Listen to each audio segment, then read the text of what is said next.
அவர்கிட்ட சொன்னேன், சரி ஒரு சின்ன டீலிங் போட்டுக்கலாம், விஜய் வந்துட்டாருன்னா நான் அவரை கூட்டிகிட்டு வரேன், விஜய் வந்துட்டாருன்னா நான் அவரை கூட்டிகிட்டு வரேன். இந்த சச்சரிதை புத்தகம் பற்றி சொல்லணும். அந்த புக்கு வச்சுட்டா எங்கே வேணாலும் போகலாம். நைட்டு 1 மணிக்கு கூட நான் பிள்ளைய வச்சு தனியாக போயிருக்கேன் நான். ஆனால் இந்த மாதிரி தொடர்ச்சியாக நான் போனதே இல்லை. தொடர்ச்சியாக வந்துக்கிட்டு இருக்கேன் பாருங்க, எப்படி போனாலும் இழுத்துட்டு வந்துடுறாரு. இங்கே வந்தால் ஒரு நிம்மதி எனக்கு எப்பவுமே, அதனால தான் நான் வாரம் வந்துடுறோம். திருச்செந்தூரில் நம்ம நேராக போய் முருகனை பார்த்துட்டு கும்பிட்டுட்டு வந்துடுவோம். ஆனால் நான் சொல்கிற 6 கேள்விங்களுக்கு பதில் கல்வெட்டில் பதிச்சிருக்காங்க திருச்செந்தூரில். அந்த 6 கேள்வி என்னான்னு சொல்கிறேன், எல்லாரும் ஞாபகம் வச்சுக்கணும். ஒவ்வொரு கேள்விக்கும் அந்த திருச்செந்தூரில் கல்வெட்டில் இருக்கிற அதை நான் சொல்கிறேன், அதை புரிஞ்சுக்கணும். முதல் கேள்வி, கடவுள் யார்? முதல் கேள்வி என்ன? இரண்டாவது கேள்வி, கடவுள் எந்த மதத்தை சார்ந்தவர்? இரண்டாவது கேள்வி. மூணாவது கேள்வி, மனிதனுடைய 5 புலன்களால் கடவுளை உணர முடியுமா, பார்க்க முடியுமா?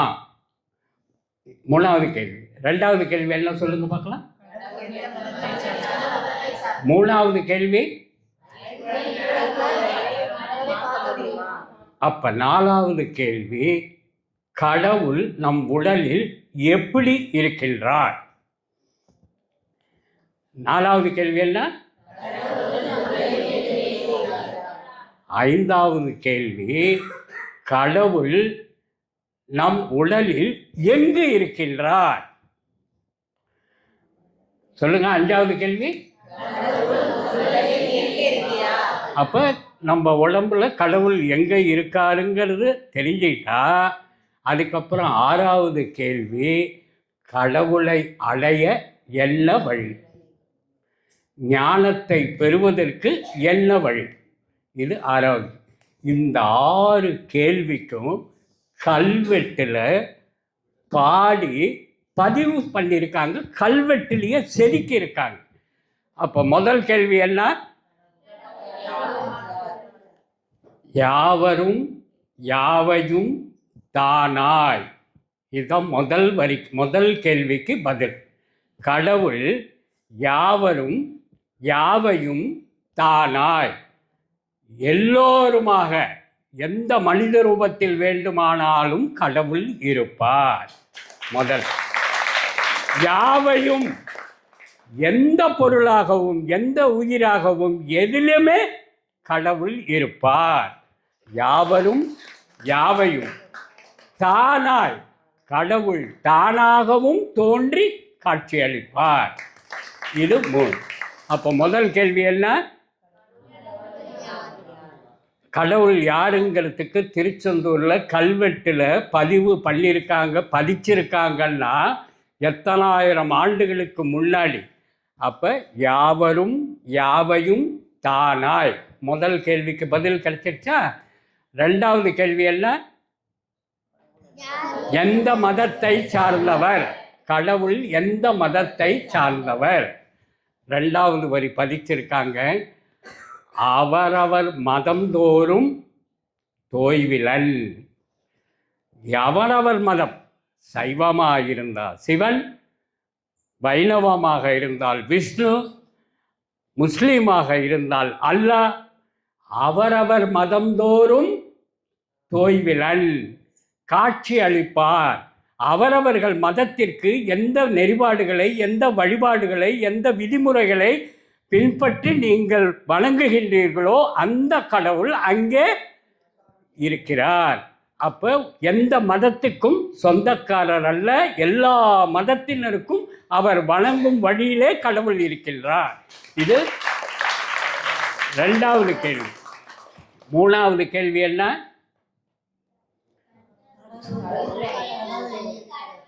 ஐம்புலன்களால் கடவுளை பார்க்க முடியுமா அப்படிங்கிறதுக்கு புலன் ஐந்தும் சொல்லப்படான்.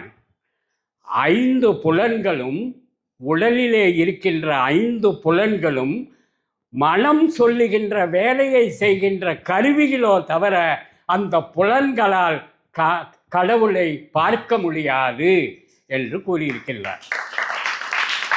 அப்ப கடவுள், 4வது கேள்வி, கடவுள் நம் உடலில் எப்படி இருக்கின்றார்? உணர்வின் மூர்த்தி. நம்முடைய உடலில் உணர்வின் வழியாக, உணர்வின் மூர்த்தியாக நம் உடலுக்குள் இருக்கின்றார் அப்படின்ட்டு 4வது கேள்வி. 5வது கேள்வி என்ன? எங்க கடவுள் எங்கு இருக்கின்றார்? நம் உடலில். எப்படி இருக்கின்றார்? உணர்வில் மூர்த்தி. எங்கு இருக்கின்றார்? நம் உடலில். ஆவிசேர் உயிரில் உள்ளான். அதாவது நம் உடலிலே இருக்கின்ற உயிரில் இறைவன் இருக்கின்றான். அப்ப 5வது கேள்வி சொல்லுங்க. 5. 6வது கேள்வி,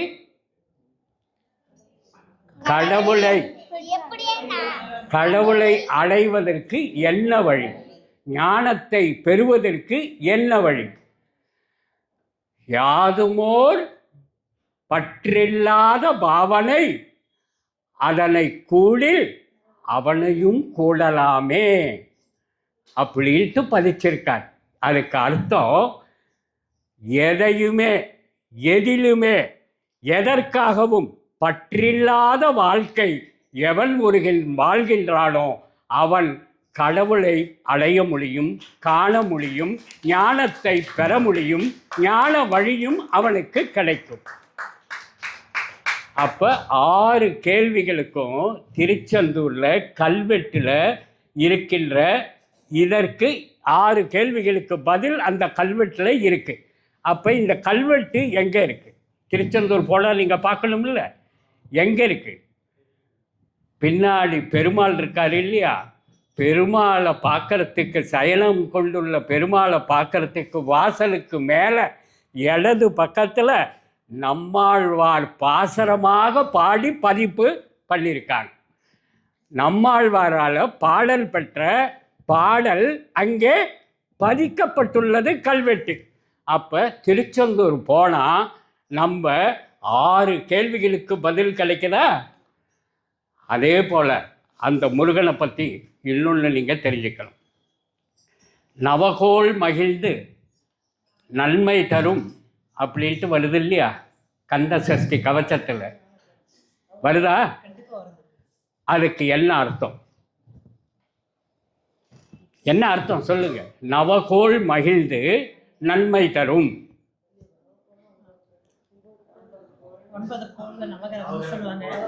நவகிரகங்களை தொழுகின்ற பலன் எப்படி கிடைக்கும்? நவகிரக சன்னதியில் சுற்றி வர்றதுனாலயா? கிடையாது. திருச்செந்தூர் ஆலயத்திற்குள் சூரியனாக சிவன் எங்கே இருக்கின்றார்? திருச்செந்தூர் ஆலயத்தில் சிவன் எங்கே இருக்கின்றார்? குருவாக வீட்டிருக்கின்ற, கருவறையில் வீட்டிருக்கின்ற அந்த முருகனுக்கு ஆரத்தி காண்பிப்பதற்கு முதல் அவருக்கு பின்னால் பாதாளத்தில் அமைந்துள்ள பஞ்சலிங்கத்திற்கு ஆரத்தி காண்பித்த பிறகுதான் பூஜை. ஆக சூரியனாக சிவன் பஞ்சலிங்கமாக கருவறையின் பின்புறம் கீழே இருக்கின்றார். ஆச்சா சூரியன், நவகிரகத்தில் சூரியன். உள்ளார நுழைஞ்ச உள்ள இடது புறத்தில் இருக்கிற பார்வதி அம்மாள் சன்னதி பார்த்துருக்கீங்களா யாராவது? அந்த பார்வதி அம்மாள் சந்திரனுடைய அம்சம். அப்போ சூரியன் பஞ்சலிங்கம், பார்வதி அம்மாள் சந்திரன், அடுத்து என்ன? புதன். புதனுடைய கிரகம் யார்? பெருமாள். பெருமாள் எங்கே இருக்கிறார்? திருச்செந்தூர் ஆலயத்துக்குள்ளார பின்னாடி சந்தான மலையின் ரூபமாக மலைக்கு கீழே படுத்து கொண்டிருக்கின்றார் சயனத்திலே. அது புதன் கிரகம். 3 கிரகம் ஆச்சா? 4வது கிரகம் என்ன? வியாழன். வியாழன் யாரு? குரு. குருவே கருவறையில் இருக்கின்ற செந்தூரான். சரி, அது இல்லாமல் இன்னொரு குரு யாரு அங்கே இருக்காங்க? யாரு? தட்சணாமூர்த்தி. அந்த தட்சணாமூர்த்திக்கு அங்கே அவ்வளவு விசேஷம் சொல்லுங்க பார்க்கலாம். குருஸ்தலம். குரு அவர் முதல்ல செவ்வாய், அதை புரிஞ்சுக்கோங்க. செவ்வாய் தான் அவர். ஆனால் குருஸ்தலம் செவ்வாய், குரு அம்சம். குரு தட்சணாமூர்த்தி. எதற்காக? திருச்செந்தூரில் தட்சணாமூர்த்திக்கு விசேஷம். குருஸ்தலம் எல்லாம் இருக்கட்டும், ஆனால் தட்சணாமூர்த்திக்கு அங்கே பெருமை சேர்க்கக்கூடிய விஷயம் என்னவென்றால், சூரசம்ஹாரத்தின் பொழுது குரு பகவான் தட்சணாமூர்த்தி ரூபத்திலே தோன்றி அந்த சூரசம்ஹாரனை எப்படி வதைக்க வேண்டும், அவனுடைய அதாவது அவனுக்கு பாதகமான செயல்களும் சாதகமான செயல்களும் என்னான்ட்டு முருகப்பெருமானுக்கு தட்சணாமூர்த்தி கூறினதனால அங்கே தட்சணாமூர்த்தி குருவாக அங்கே இருக்கின்றார். அப்போ குருஸ்தலம். சூரியன் ஆச்சு, சந்திரன் ஆச்சு, செவ்வாய் ஆச்சு, ஏன்னா அவர் தான் குரு. புதன் பெருமாள் பின்னாடி சந்தானமலை ரூபத்தில் இருக்கார். வியாழன் தட்சணாமூர்த்தி. வெள்ளி யாரு? லக்ஷ்மி. அந்த மகாலட்சுமி எங்கே இருக்காங்க? அந்த பெருமாள் கிட்ட பாதத்திலையும் சந்தான கோபாலகிருஷ்ணனா பெருமாள் இருக்கின்றதுக்கு பக்கத்தில் லக்ஷ்மியாவும் அமர்ந்திருக்காங்க. அது வெள்ளி. எத்தனை கிரகம் ஆச்சு? இப்போ 5 கிரகம் ஆச்சா? 6வது கிரகம் என்ன? சனி. திருச்செந்தூர் கோவிலில் நீங்கள் சுற்றி வர்றப்ப வெளியில் கொடிமரம் இருக்குல்ல, இந்த ஓரமாக அந்த கொடிமரத்துக்கு நேராக பைரவனும் சனீஸ்வரனும் ஒருமித்த ஒரு ஆலயத்திற்குள் இருக்கின்றார்கள். அப்போ சனி பகவான் அங்கே இருக்காரா? அப்போ அடுத்து இன்னும் மீதி என்ன கிரகம் இருக்கு? ராகு. யார் திருச்செந்தூரில்? சொல்லுங்க பார்க்கலாம். யார் ராகு? வேல் தந்த அம்மன். அந்த அம்மா தான் ராகு. அவங்க எங்கே இருக்காங்க? அந்த அம்மனை தரிசிச்சுட்டு சிவகுழுந்தீஸ்வரருங்கிற ஈஸ்வர ஆலயத்தை தரிசிச்சுட்டு அதுக்கப்புறம்தான் நீங்கள் முருகனவே பார்க்க போகணும். ஏன்னா முருகனுக்கு வேல் தந்த அம்மனா சக்தி அங்கே ஆலயமாக எழுந்தருளியிருக்கின்றாள். அவள் ராகு. அப்போ கேது யார்? கேது யார்? திருச்செந்தூர் மேற்கு கோபுரத்திலே அமர்ந்திருக்கின்ற பெரிய விநாயகர் தான் கேது. அப்போ 9 நவக்கிரகமும் ஒரே ஆலயத்தில் ஒரே ஊரில் சன்னதிகளாக தரிசனம் செய்கின்ற பாக்கியம் நமக்கு கிடைப்பதால் தான் அந்த கந்த சஷ்டி கவசத்தில் நவகோள் மகிழ்ந்து நன்மை தரும். நீ நவக்கிரகங்களை என் ஆலயத்திற்குள்ளார நீ தரிசிச்சிட்டா எல்லா நன்மையும் உன்னை அலையும் அப்படின்ட்டு நவக்கிரக சன்னதி, நவக்கிரகங்கள் அங்கே இருக்காங்க. அதுக்கு முன்னாடி அந்த பாடல், நம்மாழ்வாருடைய பாடல் 6 கேள்வி.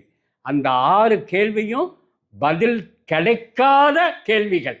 அந்த பதில் கிடைக்காத கேள்விகளுக்கு அங்கே கிடைத்தது. இது மாதிரி அந்த ஸ்தலத்தில் நிறைய விஷயங்கள் இருக்குது. இன்னொரு விஷயமும் இருக்குது, சொல்லட்டுமா? அதாவது திருச்செந்தூருடைய ஸ்தல புராணத்தை யார் எழுதுனாங்கன்ட்டு தெரியுமா? ஏன்னா சூரசம்ஹாரம், சூரபத்மனை வதம் பண்ணதுனால அங்கே வீற்றிருக்கின்றார், அதுதான் தெரியும். ஸ்தல புராணத்தை எழுதியவர் யார் சொல்லுங்க பார்க்கலாம். திருச்செந்தூர் ஸ்தல புராணம். எப்பயுமே பாபா சொல்லுவார், எந்த கோவிலுக்கு போனாலும் ஸ்தல புராணத்தை தெரிஞ்சுக்கோங்க. இந்த திருச்செந்தூர் ஆலயத்தினுடைய ஸ்தல புராணத்தை எழுதியவர் யார் என்றால், தில்லை அம்பலத்தில் வாழும் தில்லைவாழ் 3000 அந்தணர்கள். அவங்களுக்கு தான் அந்த கோவில் பார்த்துக்கிற பொறுப்பு எல்லாமே அந்த 3000 அந்தணர்கள். அதே போல திருச்செந்தூர் வாழ் திரிசூதனர்கள் 2000 பேர். திரிசூதனர்கள் அங்கே அந்தணர்கள், தில்லையில் அந்தணர்கள் 3000, திருச்செந்தூரில் திரிசூதனர்கள் 2000. அவங்க தான் அந்த கோவிலை நகைகளாகட்டும் கோவிலாகட்டும் எல்லாத்தையும் பாதுகாக்கின்ற பொறுப்பு, நிர்வகிக்கின்ற பொறுப்பு எல்லாம் அவங்களுக்கு தான். இந்த திருசூதனர் பரம்பரையில் வந்த ஒரு ஐயர், வேதிவாள் ஐயர் அவருடைய பேர். அவர் யாருன்னா, திருச்செந்தூர் முருகனுக்கு மடப்பள்ளியில் சமையல் பண்ணி பிரசாதத்தை படைக்கின்றவர், முருகப்பெருமானுக்கு கொடுக்கின்றவர். அந்த மடப்பள்ளியில் அவர் சமைக்கிறப்ப முருகா முருகா முருகா முருகா முருகா முருகான்ட்டு முருகனையே நினச்சிக்கிட்டு சில நேரங்களில் சமைக்கிறதையே மறந்துட்டு மெய்மறந்து இருந்துருவாராம். அதனால் பூஜைகளுக்கு பிரசாதம் நேரத்துக்கு நேரம் போகாமல் இவர்கிட்ட பெரிய பிரச்சனை ஆகிப்போச்சுன்ட்டு கோவிலில் இருக்கிற நிர்வாகஸ்தர்கள் அவரை பணியிலிருந்து நீக்கிடுறாங்க. யார்? மடப்பள்ளியில் சமைச்சிட்டு இருக்கிற வேதிவாள் ஐயரை வேலையிலிருந்து நீக்கிடுறாங்க. அந்த வேதிவாள் ஐயர் அவர் பொழுதனைக்கும் முருகனையே நினச்சிக்கிட்டு எந்நேரமும் அழுதுகிட்டு, எனக்கு இப்படி ஒரு தண்டனையா, உன்னைதானே நான் நினச்சேன், உன்னைதானே கும்பிட்டுக்கிட்டு இருந்தேன், உன்னை தவிர எனக்கு வேறு உலகமே தெரியாது, உனக்கு சமைக்கிறது தானே என்னுடைய வாழ்க்கை பயன், பிறவி பயன்ட்டு நினச்சி நான் இந்த காரியத்தை செஞ்சிகிட்ருக்கேன், எனக்கு இப்படி ஒரு தண்டனை கொடுத்துட்டியே முருகா அப்படின்ட்டு கடலில் தற்கொலை பண்ணிக்கிறதுக்கு போகிறார். எங்கே? திருச்செந்தூர் கடல்லையே தற்கொலை பண்ணிக்கிறதுக்கு அந்த வேதவாள் ஐயர் போகிறார். அப்போ அசரீரியாக முருகப்பெருமான், நீ சாதிக்க பிறந்தவன், சிவலூர் கிருஷ்ண சாஸ்திரியை போய் நீ பார்க்க வேண்டும், புறப்படு அப்படின்ட்டு முருகன் அசரீரியா சொல்கிறார். யாருக்கு? வேதிவாள் ஐயருக்கு, தற்கொலை பண்ணிக்க போன ஐயருக்கு. அவருக்கு இந்த மாதிரி சொன்ன உடனே சிவலூர் கிருஷ்ணமூர்த்தி சாஸ்திரிகளை பார்க்கறதுக்கு போகிறார். போனால் அவர் என்கிட்ட முருகன் நேற்றே சொல்லிட்டாரு, நீ இப்போ வருவ, உன்கிட்ட இந்த திருச்செந்தூர் முருகன் பதிகம் அப்படிங்கிறது இந்த புத்தகத்தை உங்ககிட்ட முருகன் கொடுக்க சொல்லிட்டார் அப்படின்ட்டு நான் ரெடியாக காத்துக்கிட்டு இருக்கேன், நீ வருவேன்ட்டு அந்த வேதிவாள் ஐயருக்கும் சொன்ன முருகன் அந்த கிருஷ்ணசுவாமி சாஸ்திரிக்கும் சொல்லி அந்த பதிகத்தை அவர் வாங்கிட்டார். வாங்கினா சமஸ்கிருதத்தில் இருக்குது. ஐயா, எனக்கு நான் சமையல்காரன், நான் அந்த பதிகத்தை படித்து நான் என்ன பண்ண போகிறேன், எனக்கு என்ன தெரியும், எதுக்காக இது? திருச்செந்தூர் முருகனுடைய ஸ்தல புராணம் இதுக்குள்ளே இருக்குது, இதை நீ தமிழில் மொழிபெயர்க்க போவது நீதான்ட்டு முருகன் என்கிட்ட சொல்லிட்டார். நீ நேராக அந்த பதிகத்தை எடுத்துக்கிட்டு திருச்செந்தூர் கருவறைக்கு முன்னாடி போய் உக்காந்து முருகன்கிட்ட கேள் அப்படிங்கிறார். திருச்செந்தூர் முருகன் கருவறையில் போய் அமர்ந்து நேராக அமர்ந்த அந்த வேதிவாள் ஐயர், எனக்கு சமஸ்கிருதம் தெரியாது, எனக்கு தமிழும் தெரியாது, நான் எப்படி போய் இந்த பதிகத்தை மொழிபெயர்த்து உனக்கு உன்னுடைய ஸ்தலத்தினுடைய புராணத்தை நான் எப்படி கொடுக்க போகிறேன் முருகா அப்படின்ட்டு. அப்போ முருகன் காட்சி அளித்து அவர் தொடக்கி வைக்கிறார். அவர் வாயிலேயே, யாருக்கு? வேதிவாள் ஐயர் வாயிலேயே அந்த தமிழை மொழிபெயர்ப்ப ஆரம்பித்து வைக்கிறார். எங்கே? சிவனிடமிருந்து ஆரம்பித்து மயில்வாள் முருகன்கிட்ட முடிக்கிறாரு 799 ஸ்லோகத்தில். இதுதான் வேதிவாள் ஐயரால் கொடுக்கப்பட்ட திருச்செந்தூர் முருகனுடைய ஸ்தல புராணம். ஏன்னா யாருக்கும் சூரசம்ஹாரம் நடந்ததுனால அதை கோபம் தணியறதுக்காக குரு பகவானாக குருவினுடைய ஆசியால் வேலை சக்தியிடமிருந்து தாயிடமிருந்து வேலை பெற்று சூரசம்ஹாரத்தை நடத்தி அவர் சாந்தமடைவதற்காக மாசி பெருவிழாவிலே 8வது நாள் பச்சைவாள் மேலி, யார் பச்சைவாள் மேலி? பெருமாளா காட்சி தர்றாரா 8வது நாளில் மாசி விழாவில். அன்னைக்கு பூரா பச்சை, மாலையில் பச்சை, நகைகள் பச்சை, உடுத்துகின்ற உடை பச்சை. 8வது நாள் அந்த பச்சைமா மேலியாக உள்ளே இருக்கிற சயனகோலத்தில் இருக்கிற பெருமாளாக இந்த முருகன் வலம் வருகின்றார். இது மாதிரி திருச்செந்தூரில் இன்னும் நிறைய விஷயம் இருக்குது. நான் இன்றைக்கி 3 விஷயத்தை மட்டும் சொல்லிட்டேன். அதனால் தயவு செஞ்சு பாபா அளவுக்கு என்னால் முடியாது. பாபா சொல்கிறாரு, நான் படித்ததை தான் சொல்கிறேன். ஆகவே அத்தனை சாய் உறவுகளும் திருச்செந்தூர் வெற்றிவேல் முருகனுக்கு, வடிவேல் முருகனுக்கு, வீரவேல் முருகனுக்கு, அந்த முருகனை வழிபட்டு அந்த முருகனாக, அந்த முருகன் குழந்தையாக நம்ம குட்டியம்மா இங்கே வந்திருக்காங்க எங்கள் வீட்டுக்கு. அதனால் அந்த முருகனுடைய பெருமையை நான் இன்னும் படிச்சுக்கிட்டே தான் இருக்கேன். இன்னும் நிறைய திருவிளையாடல்கள் இருக்குது. அவர் திருச்செந்தூரில் நிகழ்த்தினதே நிறைய இருக்குது. அது மாதிரி இன்றைக்கு இந்த சொற்பொழிவு முருகனுடைய பெருமை, முருகனுடைய ஸ்தல புராணம், ஒவ்வொரு மனிதனுக்கும் தன் மனதிற்குள்ளே எழுகின்ற 6 கேள்விகளுக்கு விடை திருச்செந்தூரிலே எங்கே இருக்கின்றது, அதே போல் திருச்செந்தூர் முருகனுடைய நவக்கிரக பலன்கள், நவகோள் மகிழ்ந்து நன்மை தரும் பலன் அந்த திருச்செந்தூர் ஆலயத்துக்குள்ளாரியே இருக்குன்னு கூறி என் உரைக்கு திரையிடுகின்றேன். நன்றி, வணக்கம். சின்ன டூர் போயிட்டு இருந்தோம். நைனா தான். அதனால நைனா வந்து அவருடைய அனுபவத்தை ஷேர் பண்ணிக்கணும். ஏன்னா எனக்கு ரொம்ப சஸ்பென்ஸாக தான் இருந்தது. எனக்கே ஒன்றும் தெரியாது, எனக்கு ஒன்றுமே தெரியாது. அப்படிங்கிற எங்கே போயிருக்காங்கன்ட்டு கூட தெரியாது. திடீர்னு 3 மணிக்கு ராத்திரி வர்றாங்க. அதனால எதுவுமே தெரியாது, எனக்கு ஒன்றும் தெரியாது. அதனால நான் வந்து நைனா சொன்னால் நல்லா போட்டு நைனாட்ட கொடுத்தேன்.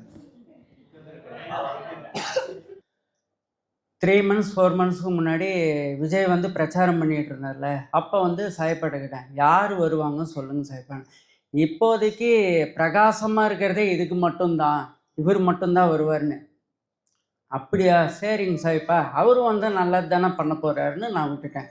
அதுக்கப்புறம் மெட்ராஸுக்கு போயிட்டு வந்து சொன்னார்ல சாயப்பா, சாய் மிராக்கிள்ஸ் வரும்னு, அவர் கடைக்கு போயிருந்தேன்.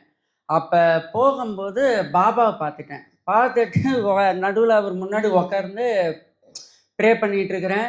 அவரை பிடிச்சி திட்டிகிட்டு இருக்கிறேன். இப்படி சிரிச்சுக்கிட்டு இருந்தால் நான் எப்படி போக முடியும்? இப்படியே சிரிச்சுக்கிட்டு எழுந்திருக்கவே முடியலை, அவர் எழுந்திருக்கவே விடலை. அப்புறம் சாயப்பாவுக்கு வீடியோ கால் போட்டு காட்டுறேன். பார்த்துட்டு இப்படிலாம் போட்டு காட்டினா எப்படி நைனா, எனக்கு அவர் வேணும், என்ன பண்ணலாம், அது நீங்கள் தான் டிசைட் பண்ணணும், அப்போ வந்து நானும் சௌமியாவும் லெட்ரு சின்ன சீட்டில் எழுதி போட்டோம். இப்போ வரீங்களா இல்லை டைம் எடுத்து வரீங்களான்னு. அது போட்டு ஒரு குழந்தை மூலியமாக எடுத்து பார்த்தோம். இப்போ வரல,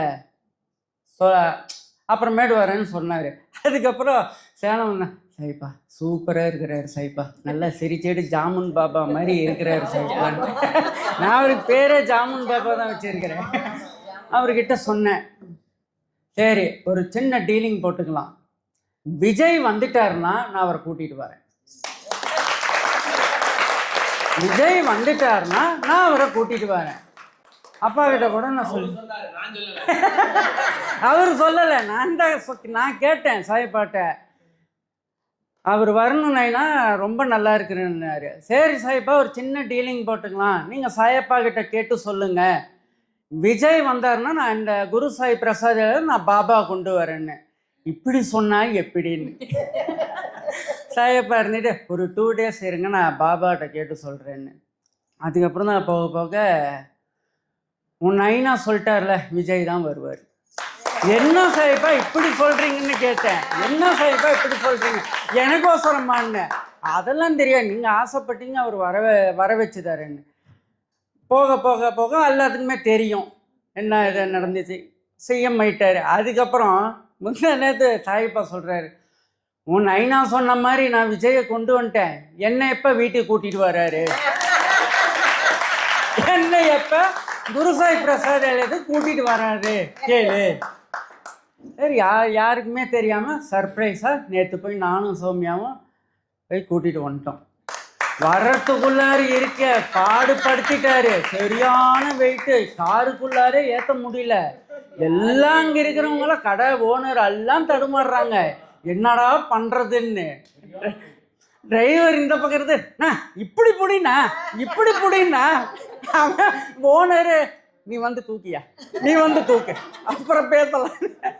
அவர் இருந்துட்டு சரி பிளான் பண்ணிட்டு கடைசியில் அந்த சாய் மிராக்கிள்ஸ் வரும்னு தான் ஓம் சாய்ராம்னு சொன்னா, அப்படி டக்குன்னு மேலே வந்துட்டார். கையில் தூக்கிட்டு காரில் வந்து வச்சுட்டார். அதுவும் பார்த்தீங்கன்னா சௌமியா மடியில் தான் வந்தார், தூங்கிட்டே வந்துட்டு இருந்தார். இங்கே வந்தோடனே நீங்கள் கனகராஜ் அண்ணன், அப்புறம் ஞானசேகர் அண்ணன், செல்லதுரை அண்ணன், அப்புறம் ஞானசேகரன் அவர் சன்னு, துளசிராமன் எல்லாருமே முடியலன்னு சொல்லிட்டு கஷ்டப்பட்டு உள்ளார கூட்டிகிட்டு வந்துட்டீங்க. எல்லாருமே அவங்கெல்லாம் தவிச்சு போயிட்டாங்க நேற்று நைட்டெல்லாம். எங்கேருந்து சைராம் பிடிச்சிட்டு வந்தீங்க, முதுகு வலி என்னால் முடியல, வெயிட்டாக இருக்கு, முடியல. அண்ணா என்ன பண்ணுவீங்களோ எனக்கு தெரியாது, ஸ்லோவாக அவரை பூ போல் கொண்டு வாங்க. வீட்டுக்குள்ளார வந்தோடனே எல்லாரும் கிளாப் தட்டிட்டோம், சாய் வந்துட்டாரு, சாய் வந்துட்டாருன்னு. அதனால் எல்லாருமே நேற்று பாடுபட்டு சூப்பராக கூட்டிகிட்டு வந்தாச்சு. அவர் பேரே நான் வச்சிருக்கிறது ஜாமுன் பாப்பா. இன்றைக்கும் சாயப்பாட்டை கேட்டேன், கூட்டிகிட்டு வந்துட்டேன்ல, ஏன் இன்னும் அவர் சிஎம் ஆகலை சொல்லுங்கன்னு. அதுவும் கேட்ட சாயப்பாட்டை. சாரி சாயப்பா, அவசரப்பட்டு வந்துட்டா என்ன வரலாறு இருக்கு, கஷ்டப்பட்டு வந்தால் தானே அவரோட வரலாறு பேசும் சொன்னார். அதனால் குருசாய் பிரசாத் ஆலயாக்கு சாய்பாபா வந்துட்டாரு. உங்களால் என்னென்ன முடியுமோ அவருக்கு செய்யுங்க, உங்களுக்கு பிடிச்சதெல்லாம் அவருக்கு செய்யுங்க, எது வேணாலும் பண்ணுங்க. அபிஷேகம் வேணான்ட்டாரு, உங்களுக்கு அவருக்கு என்னென்ன பண்ணணும்னு தோணுமோ பண்ணுங்க சாயப்பாட்டை கேட்டுட்டு. தேங்க்ஸ். வந்து பேச சொன்னார், அண்ணா இந்த வீடியோ நான் உங்களை வச்சு எடுக்கணும், எங்கேருந்து நீங்கள் வந்திருக்கிறீங்க எல்லாமே கேட்டுட்டு, இது வந்து டிவிக்கெல்லாம் எனக்கு தெரிஞ்ச ஒரு முக்கியமான பார்ட்டி இருக்கிறாரு, இது நான் அனுப்ப போகிறேன். நேற்றே வந்து அவர்கிட்ட பேசிட்டு, விஜயண்ணா நீங்கள் எப்பயாவது இந்த வீடியோ பார்த்தீங்கன்னா சேலம் குருசாய் பிரசாத் ஆலயம் வந்து நீங்கள் ஆர்த்தி எடுக்கணும், அன்னதானமும் பண்ணணும் சொல்லியிருக்கிறேன் நேற்று.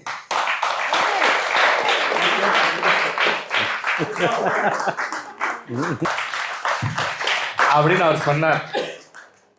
நான் அன்னைக்கே சொல்லிட்டேன், சுவாமி சொல்லிட்டார் அப்படின்னு. இது நான் நிறைய பேருக்கு என்ன ஒரு சந்தேகம்னா, ஏன் குரு சாய்ராம் இதெல்லாம் பேசுகிறாரு, அரசியல்லாம் பேசுகிறாரு அப்படின்னா, அப்புறம் நல்லது நடந்தால் சொல்லி தானே ஆகணும். மக்கள் வந்து எல்லார் வீட்டுக்கும் ஒரு நல்லது நடக்காதா அப்படின்னு ஏங்கிட்டு இருக்கிறவங்களுக்கு தெரியப்படுத்துவதற்காக பாபா குருசாய் பிரசாத் ஆலயில உயிரோட்டமாக இருக்கிறார் என்பதற்கு இது காட்சி. ஏன்னா சொல்லும் போது நிறைய பேர் நம்பல.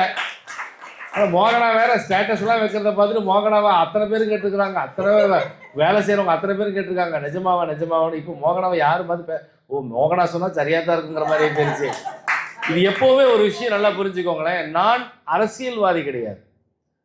யார் எந்தெந்த காலத்துல வருவாங்க அப்படிங்கிறத முன்கூட்டியே பாபா சொல்றத தெரியப்படுத்துகின்ற ஒரு போஸ்ட் மாஸ்டர், அவ்வளவுதான்.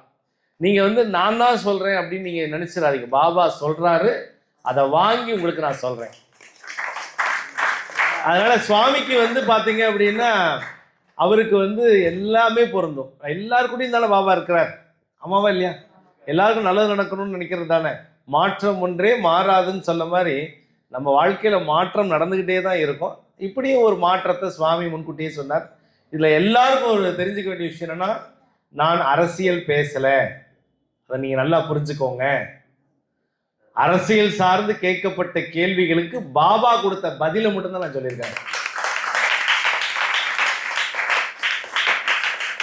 அதனால நிறைய பேருக்கு அது ஒரு என்ன, ஒரு சிலர் வந்து மற்ற கட்சி சார்ந்தவங்க மனசு வேதனைப்படக்கூடாது. எல்லா கட்சி சார்ந்தவங்களும் இங்கே வராங்க. நான் ஒரு கட்சியை மட்டும் மையப்படுத்தி இங்கே சொன்னோம்னா மற்றவங்க வரமாட்டாங்க. என்னை பொறுத்த வரைக்கும் நான் ஒரே கட்சி தான், பாபா கட்சி மட்டும்தான் நான். இதை நான் தெளிவாக சொல்லிடணும். ஏன் அப்படின்னா, ஏன் குரு சாய்ராம் இது பேசுகிறாரு, சில பேர் மன வருத்தத்தில் இருக்கிறான். இதை பார்த்துட்டு கூட வரணும்னு நினைக்கிறவங்களுக்கு கர்மா தடுத்துரும். நான் பார்க்குறேன், மாற்று கட்சி தோத்த பிறகு ஸ்டேட்டஸில் வன்மத்தை கக்குறாங்க. அவங்க ஸ்டேட்டஸில் பார்த்தீங்கன்னா இப்போ இந்த ஆட்சி பிடிச்சவங்களை பற்றி தப்பாக நெகட்டிவாக போடுறாங்க. அப்போ எவ்வளோ வன்மம் இருக்குது பாருங்கள். உங்களுக்குள்ள வன்மம் இருக்கக்கூடாது. முதல்ல வந்து ஒருத்தங்க வந்து வந்ததே இல்லை, இப்போதான் வராங்க. அவங்கள நீங்கள் வரவேற்கலினாலும் பரவாயில்ல, அவங்க என்ன பண்ணுறாங்கன்னு பார்க்கறதுக்கு முன்னாலே நீங்கள் குறை சொன்னீங்கன்னா அப்போ எவ்வளோ வன்மம்.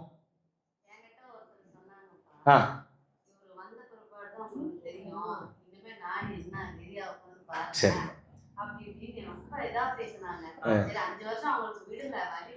நான் என்ன சொல்றேன்னா, அவங்க மாற்றுக்காரங்களா இருப்பாங்கம்மா, வேற ஒன்றும் இல்லை. ரொம்ப சிம்பிள். நான் அதுதான் சொல்ல வரேனே, உங்களுக்கு தெளிவாக நான் சொல்ல வரேனே.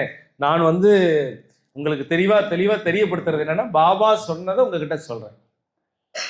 பாபா சொன்னதை உங்ககிட்ட சொன்னேன், அவ்வளோதான். நைனா எதிர்பார்த்ததை சொல்லிட்டேன். வரலினாலும் வரலன்னு சொல்லியிருப்பேன். ஆமாவா இல்லையா? வர முடியாது, வாய்ப்பு இல்லைனாலும் வாய்ப்பு இல்லைன்னு சொல்லியிருப்பேன். இவ்வளோ கான்ஃபிடென்ட்டாக நான் சொன்னேன். அது எப்படி சாய்ப்பா கான்ஃபிடென்ட்டாக சொல்றீங்க? நானா சொன்னேன்? இன்னமா நீங்க புரிஞ்சுக்கல என்ன?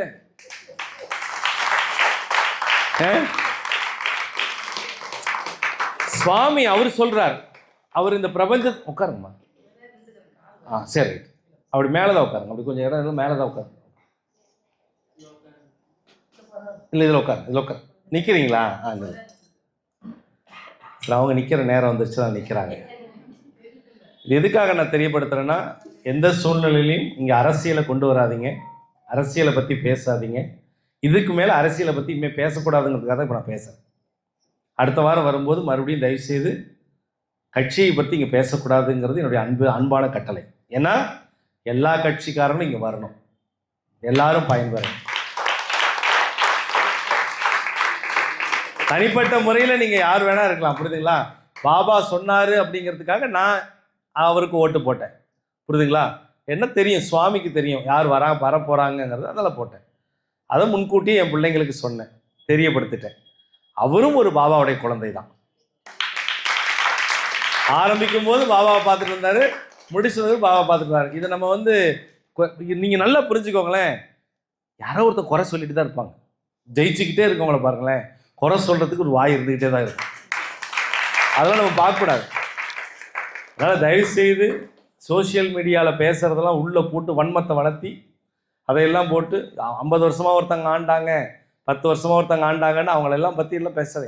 அவங்களுக்கான வாய்ப்பு கிடைக்கப்பட்டது அவங்க பண்ணாங்க. எதுக்காக சொல்லணும்னா, அடுத்த வாரம் பேசக்கூடாது அரசியலை பற்றி. அதை நான் தெளிவாக சொல்லிட்டு, யாராவது வந்து என்கிட்ட அரசியலை பற்றி பேசுனீங்கன்னா நான் கண்டிப்பாக உங்கள்கிட்ட பதில் கொடுக்க மாட்டேன். ஏன்னா வந்தாச்சு. இதுக்கு மேலேயும் இது ஏன் இப்படி நடக்குது, ஏன் இப்படி இன்னும் வராமல் இருக்காரு, அவர் வரலன்னு உங்களுக்கு தெரியுமா? வந்துட்டார். அவர் உள்ள வந்தாச்சு, அவ்வளோதான். அது ஓப்பனிங் வரும்போது அரசியலில் இப்படிலாம் கூட இருக்கும் அப்படிங்கிறது. நீங்கள் இப்படி கூட வைக்கலாம். ஒருத்தர் சொன்னால் மறுபடியும் ரீஎலெக்ஷன் வைப்பாங்கண்ணா, ஓகே வைங்க, இதை விட இன்னும் அதிகமான ஓட்டு வரும் பாருங்க.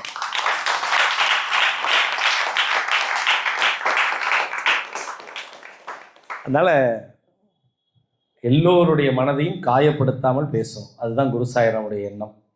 உங்களுக்கு தனிப்பட்ட முறையில் ஒருத்தரை பிடிக்கும், நீங்கள் ஒருத்தருக்கு ஓட்டு போட்டிருப்பீங்க, இன்னொருத்தருக்கு ஓட்டு போட்டிருப்பாங்க, 2 பேர் சண்டை போட்டுக்கூடாது. உங்களுடைய எண்ணமும் அவங்களுடைய எண்ணம் வெவ்வேறாக இருக்கலாம், ஆனால் 2 பேருடைய நல்ல எண்ணம் மட்டும் தான் ஒன்று சேரும். அதனால் இனிமேல் அரசியல் பேச வேண்டான்னு அன்போடு கேட்டுக்கிட்டேன். ஆனால் ஆன்மீகத்தை பற்றி நிறைய பேசுங்க, நான் எவ்வளோ வேணால் பேசுறதுக்கு தயாராக இருக்கிறேன். ஓகேவா? ஓம் சாய்ராம். நிறைய சுவாமியை பற்றி சொல்லிட்டே போகிறேன். ஒரு குட்டியாக ஒரு விஷயம் மெசேஜை மட்டும் சொல்லிவிட்டு நான் முடிச்சுக்கிறேன். ஆசை 60 நாள், மோகம் இதுக்கு என்ன அர்த்தம்? என்னடா கடைசியில் குருசாயிராம் ஆன்மீகத்திலிருந்து இதுக்குள்ளே போயிட்டாரு. இது ஆன்மீக சம்பந்தப்பட்டது தான். ஆசை 60 நாள், மோகம் 30 நாள். இதுக்கான அர்த்தத்தை யார் சொல்றீங்க?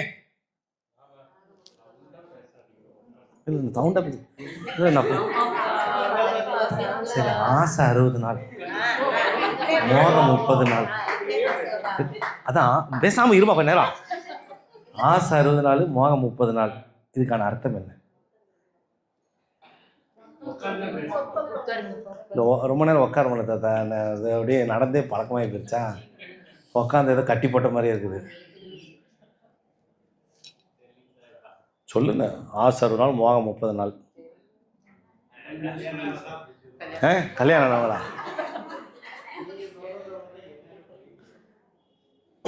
சும்மா அப்படி நீங்களே யோசிங்களேன்.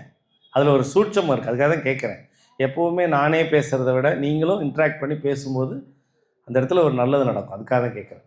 ஏன்னா நான் செவிவெளி செய்தி முடிஞ்சிடுச்சு, சரிங்களா? எனக்கு அவர் சொன்னது செவிவெளி செய்தி தான். ஆமாம் தானே? முருகரை பற்றி தெரிந்து கொண்டோம். இப்போ சின்ன விஷயம் சொல்லிட்டு நான் முடிச்சுக்கிறேன். அதுக்கு தான் முடிச்சுட்டு வேணால் ஜென்ரலாக பேசிக்கலாம். 90 நாள் ஒரு சந்தோஷமா இருந்தாலும் சரி, துக்கமா இருந்தாலும் சரி, 90 நாள் வேற பிள்ளை கொஞ்சம் கொஞ்சமாக குறைஞ்சோன்னா அதுக்கப்புறம் நார்மல் வாழ்க்கை தெரிஞ்சிடுவாங்க. அப்புறம் சந்தோஷமா இருந்தாலும் அது மாதிரி நீங்கள் ஏன்னா எனக்கு சுவாமி ஒரு ரகசியத்தை சொன்னார். அது உங்க சுவாமி என்கிட்ட சொன்னார். சுவாமி என்கிட்ட சொன்னார். அதைத்தான் உங்ககிட்ட பக்கத்துக்குன்னு ஆசைப்படுறேன். ஏன்னா இந்த கேள்வி வந்து ஒருத்தர் என்கிட்ட கேட்டார். பாபா கிட்ட தியானத்தில் கேட்கும்போது பதில் கொடுத்தாரு. அதை நான் உங்ககிட்ட தெரியப்படுத்தணும்னு நான் நினைக்கிறேன். அவ்வளோதான், வேற ஒன்று. அதுக்காக நீங்கள் ஏதாவது கொஞ்சம் அந்த பல்ஸ் பிடிச்சி வந்தீங்கன்னா அப்படியே உங்களோட சேர்ந்து நானும் அப்படியே வந்துடுவேன். அதுக்குதான் அதிக நாள். ஆசை 60 நாள், மோகம் 30 நாள். சூப்பர்.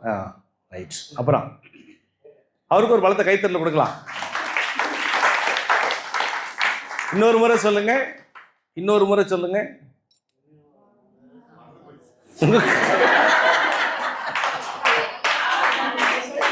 சரி, பக்கத்தில் கனகராஜ் சொல்லுங்க. அவர் சொன்னது அப்படி சொல்லுங்க. இப்ப புரியுதா எப்படி கவனிக்கிறீங்க? கவனிக்கிறோன்னு அவர் சொன்னதை யார் சொல்றீங்க? மோகம் 30 நாள், ஆசை 60 நாள், மோகம் 30 நாள்.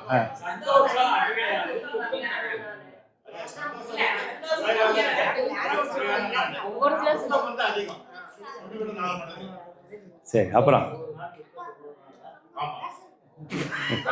நீ இது பேச வேணாம். இல்லை குட்டி, நான் அப்புறம் பேசுறேன் உங்ககிட்ட, ஓகேவா? ஆசை 60 நாள், மோகம் 30 நாள். இதுக்கான செல்போனா?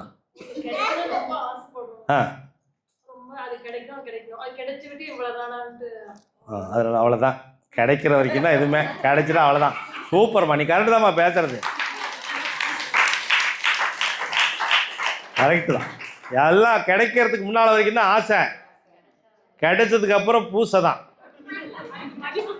ஆமாம், கரெக்டு தான் பண்ணி சொல்கிறது. ஒரு விஷயம் கிடைக்கிறதுக்கு முன்னால் இருக்கிற ஒரு சந்தோஷம், ஆனந்தம் கிடைச்சதுக்கப்புறம் ஏன் தெரியுமா இல்லை? ஏன்னா அவன் சுயநலவாதி, செல்ஃபிஷ் தான் அப்படி இருப்பானுங்க. கை தட்டின 10 பேருக்கு.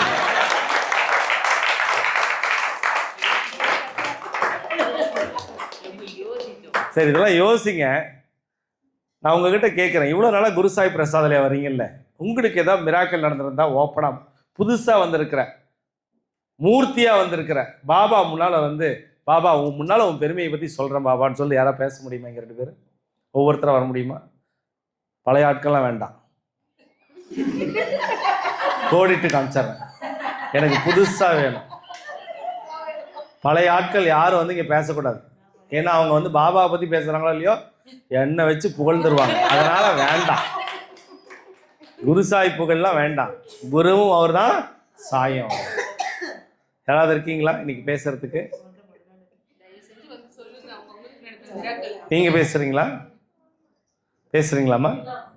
ஆமா, இல்லை நான் சொல்றது இங்கே வந்து பயன்பெற்று இருக்கீங்களா? சரி இந்தாங்க வாங்க, இப்படி வாங்க, இப்படி வாங்க, வாங்க அதை மட்டும் சொல்லுங்க கூட, வாங்க வாங்க. உங்களுக்கு சொல்லுங்க. வாங்க. அதுக்கு இங்கே சுவாமி முன்னால சொல்லணும், அதுக்காக விஷயம். அது பாபா கிட்ட ஆசீர்வாதம் உங்களுக்கு கிடைக்கிற மாதிரி. இப்படி வாங்க, இப்படி வாங்க. இங்க நீங்க. அவங்களுக்கு கிளாப் பண்ணுங்க. உங்க பேர் சொல்லுங்கம்மா. நித்யா. நித்யா. எங்கேருந்து வரீங்க? குருசாமி பாளையம். குருசாமி பாளையம். சொல்லுங்கம்மா. ராசிபுரம். ராசிபுரம். என்ன சொல்ல போறீங்க? இங்கே குருசாய் பிரசாதாலயா வந்து உங்களுக்கு நடந்த நல்ல விஷயம். ஏன் சொல்லுங்க. ஒரு கஷ்டமா இருந்துச்சு இங்க வந்துட்டு. டைம் 10:30 மணி வரைக்கும் நான் எப்படி வீட்டுக்கு போவேன், யார் கூட்டிட்டு போவாங்கன்னு இருந்தேன். எங்க அண்ணன் அங்க நிறுத்தி வச்சுட்டாரு என்னை கூட்டிட்டு போறதுக்கு. எப்படி தனியா போறதுன்னு இங்க ஃபீல் பண்ணிட்டு இருந்தேன். பாப்பாவும் நானும் மட்டும்தான் இருந்தோம். என்னை கூட்டிட்டு வந்து விட்டுட்டு போயிட்டாரு. சரி, இங்க இருந்தவர் தான் ஒருத்தர் பஸ் ஏற்றி விட்டாங்க.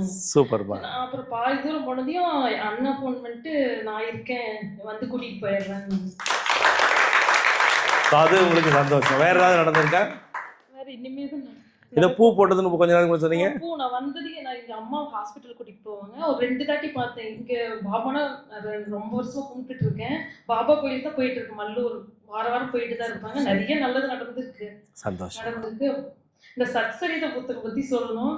அந்த புக்கு வச்சுட்டா எங்க வேணாலும் போகலாம். நைட்டு 1 மணி கூட நான் பிள்ளைய வச்சு தனியா போயிருக்கேன் நான். சூப்பர்மா, சூப்பர். இதை தான் நான் எதிர்பார்த்தேன். ரொம்ப சக்தியா இருக்கு சத்சரித புத்தகம். எனக்கு ரொம்ப நல்லா தெரியும். நல்லா இருக்கும். இந்த புக் எடுத்துட்டு போனா எதுவும் கெட்டது வராது, கெட்டது நடக்காது. சூப்பர். வாழ்த்துக்கள். உட்காந்துக்கோங்க. அவங்க ஒரு வார்த்தை சொன்னாங்க பார்த்தீங்களா நித்யா? சத்சரிதம் புத்தகம் தான் ராத்திரி 1 மணிக்கு கூட போகலாம். அவர் எவ்வளோ ஒரு உயிரோட்டமா பாபான்னு. சரிடாமா, சரிடாமா. அவ எவ்வளோ நேசிச்சிருந்தா அந்த வார்த்தையை சொல்லுவாங்க. நித்யாவுக்கு ஒரு படத்தை கிளாப் பண்ணலாம். வேற யாராவது? சரி, நீங்க அங்கேயே இருக்க, நான் வரேன். அப்படி கீழே உட்காந்து. இந்த ஃபோட்டோ நான் அடிக்கடி நான் சொல்லியிருக்கேன். மானசி குருவை நான் ஏற்றின்னு இருக்கேன். பெருமைப்படுத்துறதுக்காக இல்லை.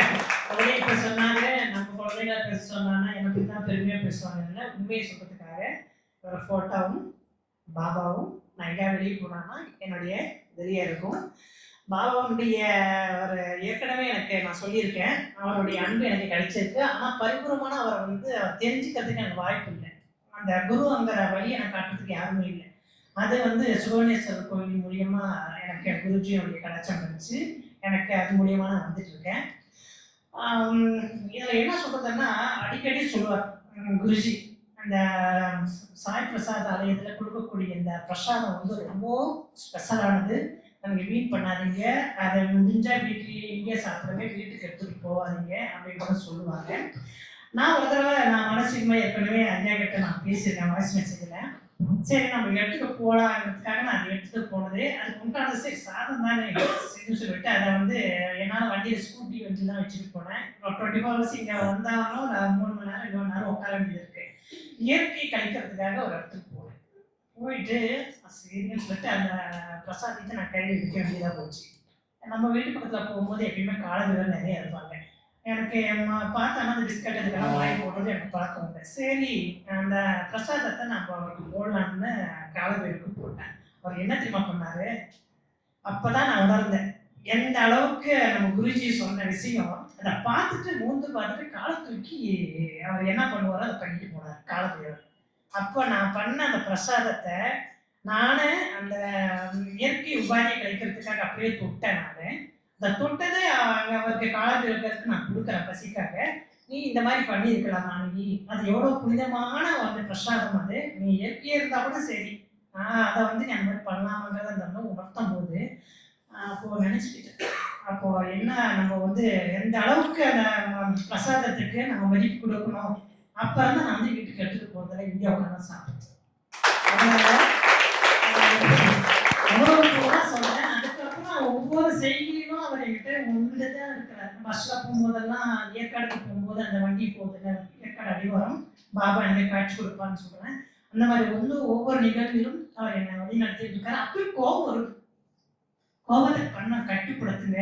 நம்ம பாபா குழந்தைகள் நீங்கள் கோபத்தை கட்டுப்படுத்துறது தான் மெயின்னு சொல்லியிருக்காரு. சில நேரத்துல சில சமயத்துல என்ன காயப்படுத்துற மாதிரி, என்னுடைய மாற்றுத்திறனாளியை காயப்படுத்துற மாதிரி சில விஷயங்கள் பேசும்போது பேசிதான் ஆகணும். அந்த இடத்துல நம்ம காட்டி ஆகணும். கோவப்படுற இடத்துல நம்ம காட்டி தான் ஆகணும். ஒரு அம்மா ஒரு ஹாஸ்பிட்டலில் நான் போயிட்டு இருக்கேன்.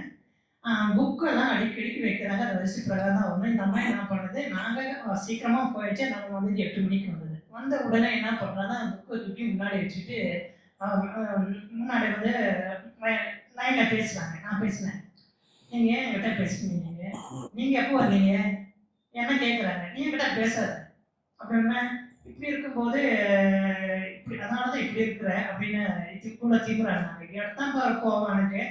நீ பிள்ளை பெற்றவ தான் நீ. உனக்கு முன்னாடி எத்தனை பேர் வந்திருக்காங்க.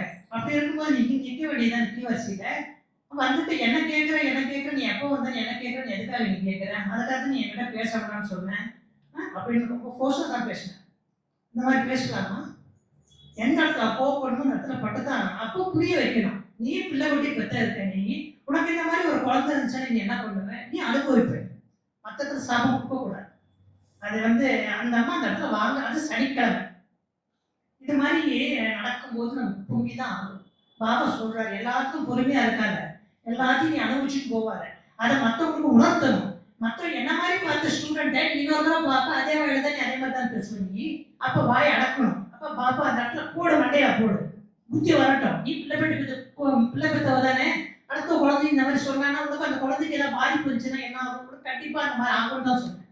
அப்புறம் நான் அப்போ நான் பேசின பின்னாடி ஏங்க நான் இவ்வளோ பாப்பா இப்படி பேச வச்சாரு, நான் பேசுறது அப்பதான் ரெண்டாவது அவங்ககிட்ட போய் அதை வந்து வாபஸ் வலிக்கலாமான்னு கூட நான் நினைச்சேன். இல்லை நீ பேசுறது கரெக்டு தான் அப்படின்னு சொல்லிட்டு என்ன நானே அப்படி அதாவது இதுக்கு இது அதுக்கு என்னென்ன கோவம், நியாயமான கோபம் படுறது அப்படிங்கிறது அவருடைய உணர்வை தட்டுனும் போது எல்லாருக்கும் கோபம் வரும் தான். ஆனால் ஒரு விஷயத்தை புரிஞ்சுக்கணும், அதையும் தாண்டி கட்டுப்படுத்துகிறவங்க யார் தெரியுமா? அப்படி ஒரு கோபம் வந்தாலும் கட்டுப்படுத்திக்கிட்டு இவர் சொன்ன அதே வார்த்தையை, உனக்கும் இப்படி ஒரு சூழல் என்ன மாதிரி இருந்தா அப்படின்னு ஒரு பக்குவமாக அன்பாக அந்த இடத்துல சொல்லியிருந்தா அவர் அந்த இடத்துல ஞானியாக இருந்திருப்பார். இவருக்கு ஞானம் கிடைக்கணும்னு ஆசைப்படுறேன். இவருக்கு சக உணர்வா என்னை போன்ற இருக்கவங்களை அடுத்தவங்களுக்கு யாரும் மறுபடியும் காயப்படுத்தக்கூடாதுங்கிற கோபத்தை நான் மதிக்கிறேன். அதுக்கு ஹேட்ஸ் ஆஃப். ஆனால் இவர் ஞானத்தை தேடி போகக்கூடியவர். அப்போ என்ன பண்ணணும்? ஞானத்தை தேடி போகும்போது எல்லா பேச்சுக்களும் எல்லா குறைகளும் ஒன்று தெரியுமா? உங்களுக்கு ஒரு ரகசியம் சொல்லட்டுமா? யாரெல்லாம் உங்களை ரொம்ப திட்டுறாங்களோ உங்கள் கஷ்டத்தை அவங்க வாங்கிட்டு இருக்காங்கன்னு அர்த்தம். இதை நான் பல முறை சொல்லியிருக்கேன். யாராவது உங்களை ரொம்ப திட்டுறாங்கன்னா வாங்கிக்க திட்டு வாங்கிக்க. ரெண்டாவது இதையுமே திட்டாங்களா யாராவது வந்து உன்ன வாங்கிக்கலாம். ஏன் அப்படின்னா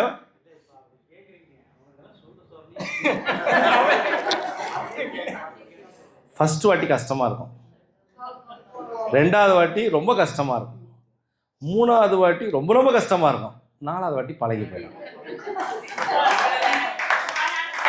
இப்போ நீங்கள் இப்போ ஒன்றும் இல்லை, ஒரு கடும் சொல் அப்படிங்கிற ஒரு சொல் அப்படி சொல்லுங்களேன். நீங்கள் கடும் சொல் சொல்லும்போது உங்களை சுற்றி ஒரு ஆறா இருக்கும். இதே நீங்கள் வாழ்த்தி பாருங்களேன். ஒருத்தங்க ரொம்ப கோபமாக வராங்க, அந்த கோபமாக வரவங்க ரொம்ப கத்திடுறாங்க, காய்ச்சி மூச்சு கத்திடுறாங்க. கத்தி முடிச்சு கொஞ்சம் நேரம் கழித்து அவங்கக்கிட்ட நீங்கள் வந்து சிரிச்சுக்கிட்டே, உங்கள் மேலே எவ்வளோ நான் பாசம் வச்சுருக்கேன், ஆனால் என்னுடைய அன்பை நீங்கள் புரிஞ்சிக்கல, பரவாயில்ல, கடவுள்கிட்ட நான் வேண்டிக்கிறேன், நீங்கள் அடுத்த முறை என் மேலே இன்னும் அன்பாக இருக்கும்னு சொல்லி பாருங்கள், ரொம்ப நல்லாயிருக்கும். அது யார் கடன் கொடுத்தவங்களா இருந்தாலும் சரி. நான் சொல்கிறது கொஞ்சம் ப்ராக்டிக்கலாக இல்லாமல் உங்களுக்கு இருக்கலாம், ஆனால் கொஞ்ச நாள் கழிச்சு அதான் நிசப்தமான உண்மையாக இருக்கும். ஏன்னா நீங்கள் திருப்பி தரும்போது நல்லவங்களை ஆயிடுவீங்க.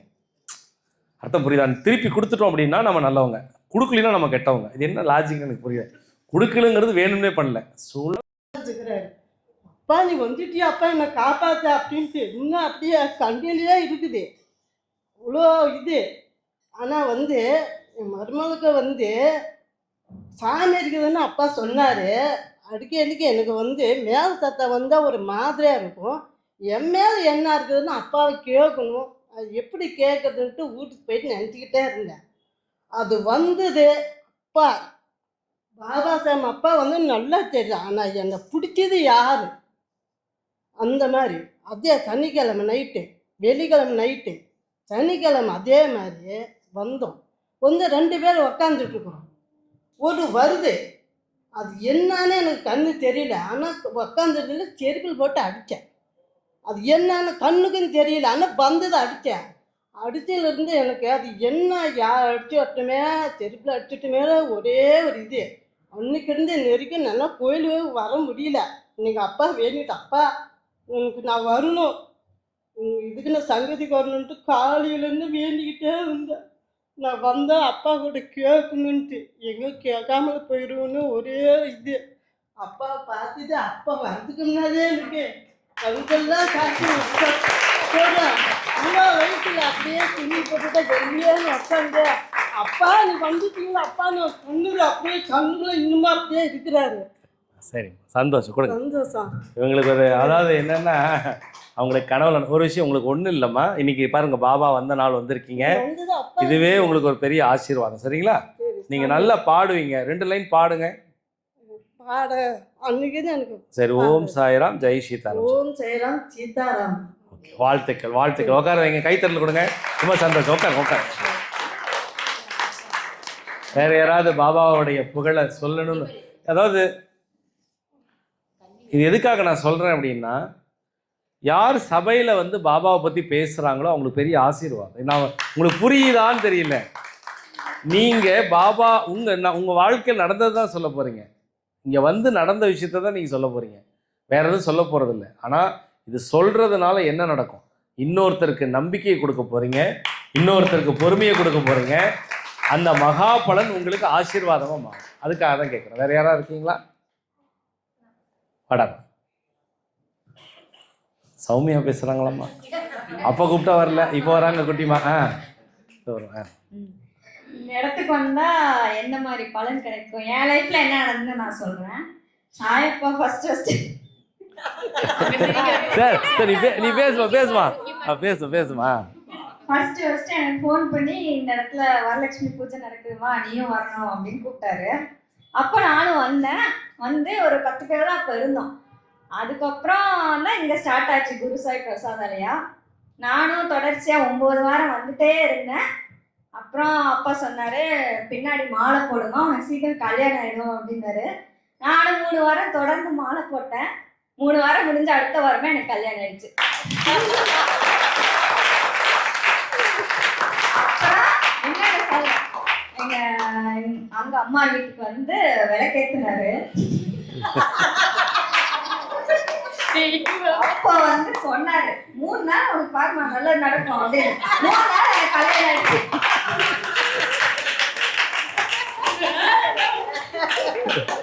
இல்லை, நீ நில்லுமா. ஒரு பஞ்சாயத்து இருக்கு, நான் சபையில் விட மாட்டேன். அதாவது நான் ஒரு நல்ல எண்ணத்தில் என் பொண்ணு நல்லபடியாக வாழணும் அப்படின்னு நான் நினச்சேன். நான் என்னமோ ஒரு இதில் பாபா வந்து இங்கே வந்து குரு சாய் பிரசாதாலையில் ஆசீர்வாதம் பண்ணுறாரு, வாமா 9 வாரம் வாமா அப்படின்னு. சரி, பாப்பா வந்தாச்சு. அப்புறம் இவங்க வீட்டில் விளக்கேற்றுறதுக்கு கேட்டுட்டு இருந்தாங்கன்ட்டு இவங்க வீட்டில் போய் விளக்கேற்றிட்டு, அது ஒரு பிரதோஷ நாள். போய் விளக்கேற்றும் போது 3 நாள் உனக்கு ஒரு மாற்றம் வருமா. ஆனால் நல்லா மாற்றத்தை கொடுத்தாங்கம்மா. எனக்கு வாழ்க்கையில் மறக்கிற மாதிரியா பண்ணாங்க. இவங்க ஆக்சுவலாக என்னென்னா, அந்த சூழ்நிலை அந்த மாதிரி அமைஞ்சது. எனக்கு தெரியாது இல்லையா, விரும்புவது என்பது ஒரு தவறு இல்லை. எதற்காக விரும்பப்பட்டது, எதனால் விரும்பப்பட்டது, அது எதுக்காக சூழ்நிலை நம்ம அமைஞ்சதுன்னு எல்லாரும் பார்க்கணுமே வெளியே. இங்கே குருசாயை பார்க்க போய் தான் இப்படி ஆகிப்போயிடுச்சு, குருசாயை பார்த்ததுனால தான் இப்படி ஆகிப்போயிடுச்சு அப்படின்னு சொல்லிட்டு எல்லாம் சொல்ல ஆரம்பிச்சிட்டாங்க. உண்மையானுமே சத்தியமாக எனக்கு எதுவுமே தெரியாதுங்கிறது தெரியும். யாருக்குமே எதுவுமே தெரியாது. நாங்க போன அன்னைக்கு யாருக்குமே எதுவும் தெரியாது. ஏன்னா இவங்க சூழ்நிலை அந்த மாதிரி ஒரு பயத்தில் போய் கல்யாணம் பண்ணிக்கிட்டாங்க. அந்த வாழ்க்கை நல்லபடியாக வாழணும் அப்படின்னு ஒரு பயம் இருக்கும் இல்லையா. ஆனால் இன்னைக்கு என் பொண்ணு ரொம்ப நல்லா இருக்காங்க. என்ன ஒரே ஒரு வருத்தம் அப்படின்னா, இன்னும் குடிசி இவங்க வீட்டு சைட்லேருந்து எல்லோரும் ஆசீர்வாதம் வந்து முழுமையாக பண்ணணும், புரிஞ்சுக்கணும் அப்படின்னா. ஏன்னா எனக்கு தான் எல்லாம் தெரியும், நான் தான் கொண்டு போய் அவங்களுக்கு கல்யாணம் பண்ணி வச்சுட்டேன்னு நிறைய பேர் நினச்சிட்டு இருக்காங்க. இன்னும் என்னென்னமோலாம் பல விஷயங்கள்லாம் விமர்சனங்கள்லாம் பண்ணாங்க. நமக்கு லைஃப்பில் அதெல்லாம் திட்டுக்கல் வைரக்கல்லுங்கிறதுனால வந்ததை வரவேல் வைப்போம், சென்றதில் செலவேல் வைப்போம். என்னை நம்புவவர்களுக்கு என்றைக்கும் நான் உண்மையாக இருக்கேங்கிறது தெரியும். இவங்களுக்கு இவங்க தான் ஒன்று சேரணும்னு விதி இருக்குது, சுவாமியினுடைய ஆசீர்வாதம் இருக்குன்னா நான் எதாவது பண்ண முடியுமா? பாபா பேர் நான் தடுக்க முடியுமா? அப்போது கடவுள் கொடுத்தவர் முடிச்ச நம்ம ஆசீர்வதிக்கணுமே வெளியே சபிக்கக்கூடாது, திட்டக்கூடாது. அதனால் அடிக்கடி சொல்லுவேன், கண்டிப்பாக உன்னுடைய அம்மா அப்பாவுடைய ஆசீர்வாதம் முழுமையாக கிடைக்குண்டாமா, நீ அது வரைக்கும் கவலைப்படாதம்மா, நானே உனக்கு அம்மாவா அப்பாவா கண்டிப்பாக இருப்பேன் அப்படின்னு, கடைசி வரைக்கும் இருப்பேன் அப்படின்னு நான் சொல்லியிருக்கேன். ஆனால் அதே மாதிரி ரொம்ப அற்புதமாக தாத்தாவும் அவ்வாவும் பார்த்தீங்கன்னா, எனக்கு தாத்தா, என் பொண்ணுக்கு மாமா.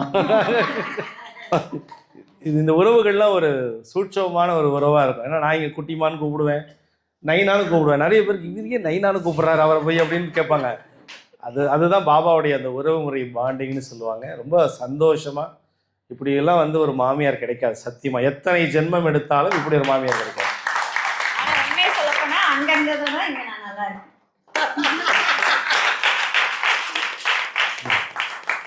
ஆனால் நல்லா வச்சு செஞ்சடாமா நீ. இல்லப்பா, நான் என்ன சொல்றேன்னா இங்க 9 வாரம் தொடர்ச்சியா வந்தா கண்டிப்பா நான் ஒன்றும் சொல்லலை சாமி, சரியா? ஏன்னா நிறைய பேர் என்னென்னா, நான் தான் மேரேஜ் பண்ணி வச்சேன், இவங்களை இப்போ தனியாக கூட்டிகிட்டு போய் இங்கேயும் மலைக்கோயிலில் நின்று, நான் சொல்கிறேன் ஏதோ மலைக்கோயிலில் போய் கல்யாணம் பண்ணி வச்சுருந்தாம்மா, சினிமாலாம் நிறைய பார்ப்பாங்க போல இருக்குது. நானே பிளான் பண்ணிவிட்டு இவங்களை அனுப்பிட்டு நான் இங்கே உட்காந்துருந்த மாதிரிலாம் இருந்தாங்க. அன்றைக்கி முழுக்க என்ன நினச்சுன்னு என் பிள்ளைங்களுக்குலாம் தெரியும். பச்சை தண்ணி குடிக்கல, தாத்தா உட்காந்த இடத்துல இப்படியே உட்காந்துருந்தார் பாவம். ஆனால் ஹைலைட்டே என்ன தெரியுமா, அவ்வளோ கலையபுரத்தில் கடைசியில் சாயங்காலம் வராங்க, வந்த உடனே எங்கள் அப்பா ஆரத்தி தீட்டு வந்துட்டாங்க. அந்த இடத்துல எங்கள் அப்பா அதோட ஹைலைட் என்னன்னா, நான் இங்க உட்காந்துருக்கேன், அவங்க எல்லாம் பேசிட்டு இருக்காங்க, நீங்க சாப்பிடவே இல்லை காலையில, என்ன சாப்பாடு ஊட்டி விட வந்துட்டாங்க. அது இன்னும் அவங்களுக்கு வந்து என்ன பண்ணுவாங்க, கோவம் தானே. யாராக இருந்தாலும் தன்னுடைய பெத்த பொண்ணு டக்குனு கல்யாணம் பண்ணிட்டா கோவம். அவங்க அது தப்பே சொல்லக்கூடாது. ஆனால் என்னென்னா அந்த சூழ்நிலை அந்த மாதிரி அமைஞ்சிருச்சு. அதனால் பரவாயில்லம்மா, ஆசீர்வாதம் உலக மக்கள் எல்லாரும் உன் சூழ்நிலையை புரிஞ்சுக்கிட்டு ஆசீர்வாதம் 2 பேருக்கும் பண்ணிட்டோம்னு நான் வேண்டிக்கிறேன். ஓம் சாய்ராம். நல்லா இருமா, நல்லா வருவோம்மா, நீ சந்தோஷமா உட்காருமா. குட்டிமா எந்த விஷயத்துக்கு பேசல, இன்னைக்கு வந்து பேசியிருக்கா அப்படின்னு. என்ன காரணம் அப்படின்னா, இதில் வந்து நிறைய பேர், நிறைய சாய் அன்பர்கள் வந்து வெளியிலேருந்து பார்க்கும்போது அவங்க வேற மாதிரி சில பேர் நினைப்பாங்க இல்லையா, ஈர பேனாக்கி பேனை பெருமாளாக்குறது. அது மாதிரி எல்லா காரணம் குரு சாய்ராம் தான், எல்லாத்துக்கும் காரணம் குரு சாய்ராம் தான் அப்படிங்கிற மாதிரி சொல்லி எனக்கு இதுக்கும் ஒரு துளி கூட சம்மந்தம் கிடையாது. எடிட் பண்ணது மட்டும்தான் பண்ண சொன்னேன். ஆனால் இப்படிலாம் எடிட் பண்ணுவீங்க நான் நினைக்கல. பட் ஆனாலும் வாழ்க்கை நல்லபடியாக இருக்குது. பல்லாண்டு வாழ்க, பல்லாண்டு வாழ்க. பாபாவுடைய இடத்துல வாழ கொடுப்பன வேணும், கொடுப்பன வேணும். அது எல்லாருக்கெல்லாம் கிடைக்காது, அது குட்டிமாக்கு கிடைச்சிருக்கு. அது ஒரு ஜென்ம பந்த உறவுகள், அதனால இணைஞ்சிருக்காங்க. பரவாயில்ல, பல்லாண்டு வாழ்க, பல்லாண்டு வாழ்க, பல்லாண்டு வாழ்க. கை தட்டின 7 பேர் நானும் பார்க்குறேம்மா. அந்த ஒரு 7 பேர் 10 பேர் தான். நீ நல்ல பாரு. வேற யாராவது சுவாமியை பற்றி அனுபவங்களை சொல்கிறதுக்கு இருக்கீங்களா? மகாலட்சுமி பாட்டி கூப்பிட்றேன். ஏன்னா அவங்க நீதாம்மா பேசுகிறேன்னு இன்னும் ஒரு 2 பேரோட முடிச்சுக்கலாம். சாமி பக்கத்தில் வச்சுக்கோ. சாமி நான் வரும்போது 9 வாரம் வரணும்னு சொன்னீங்க. நான் ஒரு 3 வாரம் வந்ததுக்குள்ளேயே என்ன பாப்பா சொன்னார், வெள்ளை உடையில வந்து சாய்பாபா வருவாருன்னு. நான் ரொம்ப வருந்தி அழுகிறேன். குடும்பத்தில் ரொம்ப வருந்தமான குடும்பம். அதனால் அவர் சாய்பாபா நினச்சிக்கிட்டு நான் தூங்கினேன். அப்போ இந்த உருவத்தில் இப்படி வந்துட்டார், இந்த மாதிரி வந்தார், ஆரஞ்சு நிற உடையில. ஆரஞ்சு நிற உடையில வந்து நீ எதுவுமே கவலைப்படாத, நீ வந்துகிட்டே நான் எந்த கோயிலுக்கு போறேன், ஆனா இந்த மாதிரி தொடர்ச்சியா நான் போனதே இல்லை. தொடர்ச்சியா வந்துகிட்டு இருக்கேன் பாருங்க. எப்படி போனாலும் இழுத்துட்டு வந்துடுறாரு, எங்கே போனாலும் சரி இழுத்துட்டே வந்துடுறாரு. நான் ஒரு கோயிலுக்கு போனேன்னா எனக்கு ஒரு நாளைக்கு போனால் ஒரு நாள் சூழ்நிலை இருக்காது. ஆனால் இங்கே வரும்போது எப்படி இழுத்துக்கிட்டே வந்துடுது. இந்த வருங்க மத்தியானம் வந்து இப்போ இது பேத்தி பேருங்களும் வரணும்னு கூட வந்துட்டேன். சூப்பர்மா, சூப்பர் சூப்பர். போய் வீட்டுக்கு போயிட்டு மறுபடியும் கூட்டிக்கிட்டு திரும்பி வந்திருக்கிறேன். உங்கள் ஊர் எந்த ஊர்? எங்கள் ஊர் வந்து பனங்காடு. பனங்காடு. சரிம்மா. சரி, ஓகே. பனங்காடு தெரியுமா? தெரியுதா? அது ஓகேம்மா, ஓகேம்மா. அது வந்து எங்களுக்கு வசதி இல்லை, உள்ள வந்து பரவாயில்ல பரவாயில்ல. சரி, உங்களுக்கு பாபா வந்து இங்கே கும்பிட்டு ரொம்ப நிம்மதியாக இருக்கீங்களா? சந்தோஷமா இருக்கீங்களா? சந்தோஷமா இருக்கிறேன். இன்னும் சொன்ன மாதிரி இன்னமும் கொஞ்சம் கஷ்டம் இருக்கு. ஆனால் சாய்பாபா தீர்த்து வைப்பாரு நம்பிக்கையோட வந்துகிட்டு இருக்கேன். நம்பிக்கையோட வந்துகிட்டு இருக்கேன். சந்தோஷம், மகிழ்ச்சி. உட்காந்து உங்கள் பேர் சொல்லுங்கள் ஒரு முறை. என் பேர் பானுமதி. பானுமதி அம்மாவுக்கு ஒரு பலத்தை கைத்தில் விடுங்களா, கை கொடுங்க. பானுமதி அம்மாலாம் மைக்கை பிடிச்சி பேசுவாங்கன்னு எனக்கே தெரியல, இன்னைக்கு அதிர்ச்சியாக இருக்குது. எவ்வளோ பெரிய ஆசீர்வாதம் பார்த்தீங்களா. அவருக்கு ஒரு பலத்தை கைத்தில் கொடுங்க பார்க்கலாம். சூப்பர் தான். ஓகே,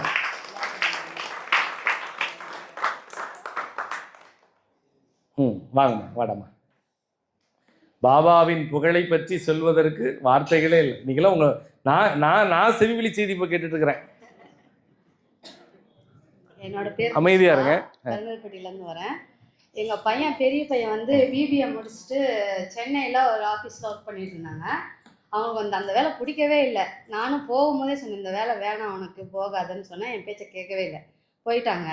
போயிட்டு வாரம் எனக்கு ஃபோன் பண்ணி புலம்பிகிட்டே இருந்தாங்க. சரி, இந்த சேலத்தில் வந்து இங்கே இல்லாத வேலை எங்கேயுமே இல்லை, அதனால் இங்கே வந்து ட்ரை பண்ணுங்க நான் சொன்னேன். சரின்ட்டு மனசு மொத்தத்தில் நம்ம மகேந்திரா ஐடெக் கம்பெனின்னு ஒன்று இருக்குது, ஐடி கம்பெனி. அதில் போய் எனக்கே தெரியாது, அவங்களே இன்டர்வியூ போயிருக்காங்க. அப்புறம் இங்கே விடெக் கம்பெனி அங்கேயும் போய் கேட்டிருக்காங்க. ரெண்டுலேயுமே சரி ஒரு வாரம் கழித்து பார்க்கலாம் அப்படின்னு சொல்லி அனுப்பிச்சிருக்காங்க. இன்னொன்று என்னென்னா, அங்கே வந்து ஃப்ரெஷ்ஷப்பை தான் எடுத்துக்குவாங்க. நீங்கள் ஆல்ரெடி வேறு ஆஃபீஸில் ஒர்க் பண்ணிகிட்ருக்கீங்க, அதனால் எடுத்துக்க மாட்டோம் அப்படின்னு சொல்லியிருக்காங்க. சரி, எதுக்கும் அடுத்த வாரம் வந்து மேனேஜரை கேட்டுட்டு நான் சொல்கிறேன் அப்படின்னு சொல்லியிருக்காங்க. ஆனால் என்னோடய பையனுக்கு அந்த ஆஃபீஸில் ஒர்க் பண்ணணும், மகேந்திர கம்பெனி செய்யணும்னு ஒரு ஆசை. அவங்க வந்து சரியான முருக பக்தர் என்னோடய பையன்.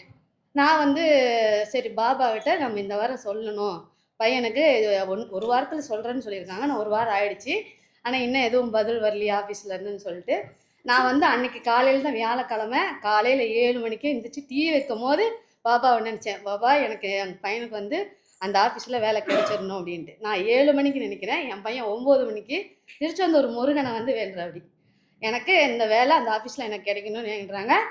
கரெக்டாக ஒரு 10 மணிக்கு என்னமோ பையனுக்கு அங்கே ஆஃபீஸ்லேருந்து ஃபோன் வந்துருச்சு, நீங்கள் வந்து ஜாயின் பண்ணுங்க, புதன்கிழமையே ஜாயின் பண்ணுங்கன்னு சொல்லிட்டு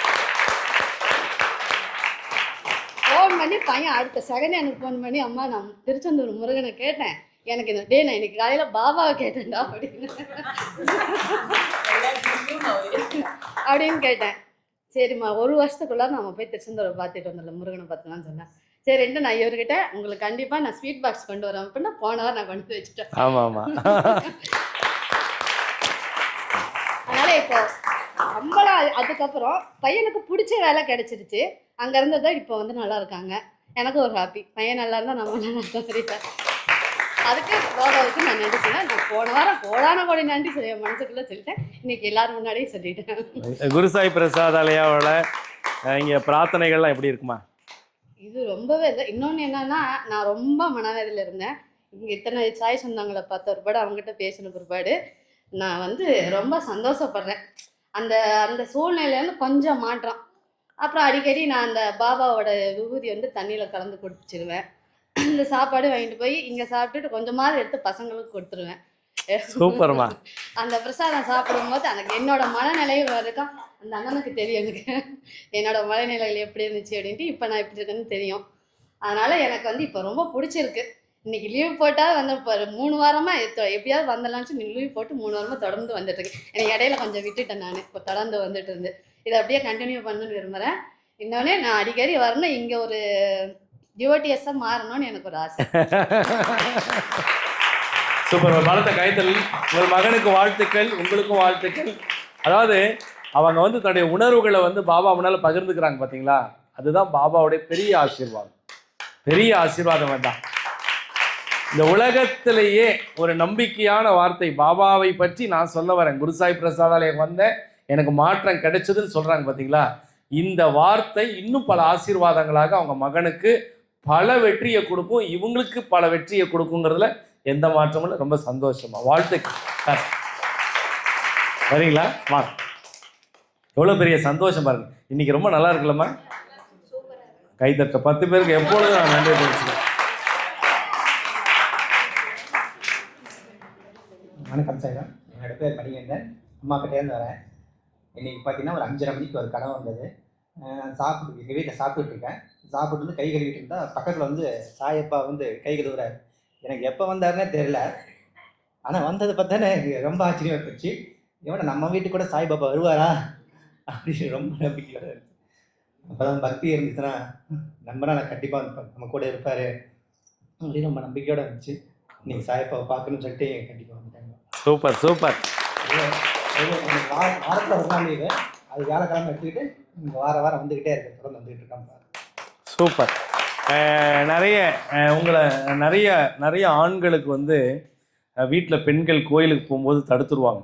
பாபா கோயில் குறிப்பாக இந்த குருசாயும் குருசாய் பிரசாதாலயக்கும் வரவங்களை திட்டி இதெல்லாம் போகாதீங்க, அதெல்லாம் ஏமாத்துவாள்னு சொல்கிற ஒரு கூட்டம்லாம் இருக்கும், யாராவது இருப்பாங்க.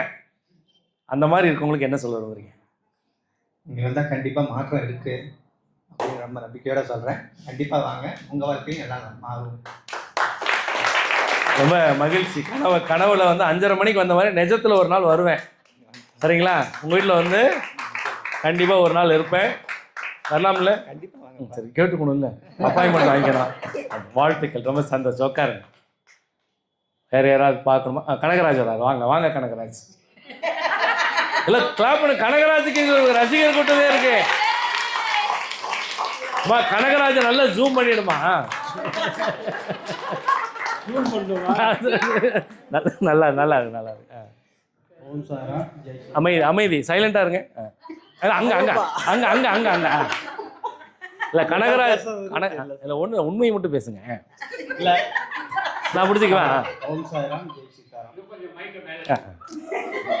இல்ல நான் பிடிச்சிக்கிறேன். இல்ல சார். ஓம் சாய்ராம் ஜெய் சீதாராம். இங்கே வர்றதுக்கு முன்னாடி கொஞ்சம் சில பிரச்சனைகள் இருந்தேன். இப்போ வந்து எனக்கு பிரச்சனைலாம் கொஞ்சம் கிளியர் ஆகிடுச்சு.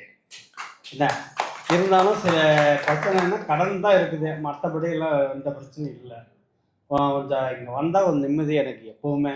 அதனால தான் நான் வாரம் வந்துடுறோம். போன வாரம் வந்து வர முடியல என்னால், இது கிரிவலத்துக்காக போயிருந்தேன், அதனால் வர முடியல. திருவண்ணாமலைக்கு போயிருந்தேன். இங்கே வந்தால் எல்லாம் நம்ம சொந்தங்களாக இருக்கிறோம். நாங்கள் அண்ணன் தம்பி அக்கா தங்கச்சி எல்லா உறவு முறையும் எனக்கு இங்கே கிடைக்குது. மிக சந்தோஷமாக இருக்கிறேன் நான் இங்கே வந்தால். அதனால் நான் நம்ம சொந்தங்களை சாயப்பா வந்து எங்களுக்கு அப்பா, இவர் எப்போவுமே எங்களுக்கு துணையாக இருக்கணும். அவ்வா தாத்தா அவ்வாலாம் இருக்காங்க, அவங்க அப்பா அம்மா மாதிரி எங்களுக்கு ரொம்ப சந்தோஷமாக இருக்கிறோம் நாங்கள் இங்கே வந்து. அதனால் நாங்கள் ரொம்ப சந்தோஷமாக இருக்கோம். ரொம்ப சந்தோஷம். கனகராஜ் வந்து பேசும்போதே ஒரு சிரிப்பு, அங்கே உட்காந்துருந்தாலும் ஒரு சிரிப்பு தான். கனகராஜுக்குன்னு ஒரு ரசிகர் கூட்டம் இருக்கு. இங்கே வந்து கனகராஜ் வந்து அவங்க கூட பிறந்த போன ஜென்மம் அண்ணனையும் பார்த்துட்டாரு. அது அங்கே இருக்காரு. வாங்க வாங்க துளசிராமன் வாங்க.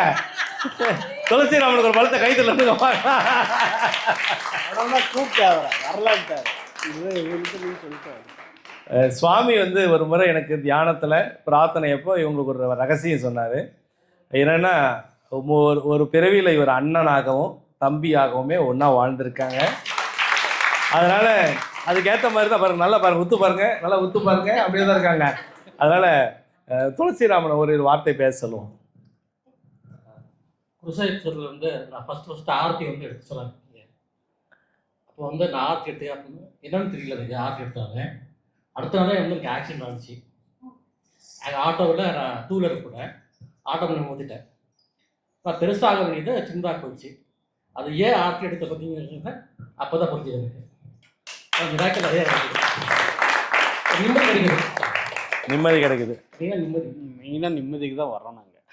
என்ன எவ்வளோ தொல்லை பிரச்சனை இருந்தாலும் இங்கே வந்தால் நாங்கள் நிம்மதியாக இருக்கோம். என்ன ஒரு நாள் ஆனாலும் இங்கே நாங்கள் நிம்மதியாக இருக்கோம். பேசிட்டீங்களா? இங்கே நம்ம சாய்பாபா இருக்கிறார்ல, அவர் வந்ததுக்கு ஒரு முக்கியமான அதுலேயும் ஒரு பங்கு துளசிராமன். அவரும் பாபா வாங்கிறதுக்கு ஹெல்ப் பண்ணது 15,000 ரூபாய் அவருக்கு கொடுத்தாரு. அதுக்கப்புறம் சாயப்பாவுக்கு தெரிஞ்ச 2 பேர் வந்து ஒருத்தர் வந்து 25,000 கொடுத்தாரு, இன்னொருத்தர் 45,000 கொடுத்தாரு. டோட்டலாக 45,000 எனக்கு வந்து. அவர் ஒருத்தர் வந்து இளங்கோவன் அட்வொகேட், அவர் சென்னையிலேருந்து. அவர் இது வரைக்கும் பார்த்தீங்கன்னா நீங்கள் சொன்னால் நம்ப மாட்டீங்க, நீங்கள்லாம் வாரம் பார்க்குறீங்க. அந்த இளங்கோவன் அட்வொகேட் அப்படிங்கிற சாய்ராம் அவர்களை நான் ஜஸ்ட் ஒரு 10 நிமிஷம் தான் பார்த்துருக்கேன் வாழ்க்கையில். ஹைதராபாத்தில் ஒரு 10 நிமிஷம் அவர்கிட்ட பேசினேன். வேற ஒரு இதில் 10 நிமிஷம் பேசுகிற மனுஷன் பாபாவுடைய சிலைக்கு 25,000 போகிறாருன்னா இந்த நம்பிக்கை.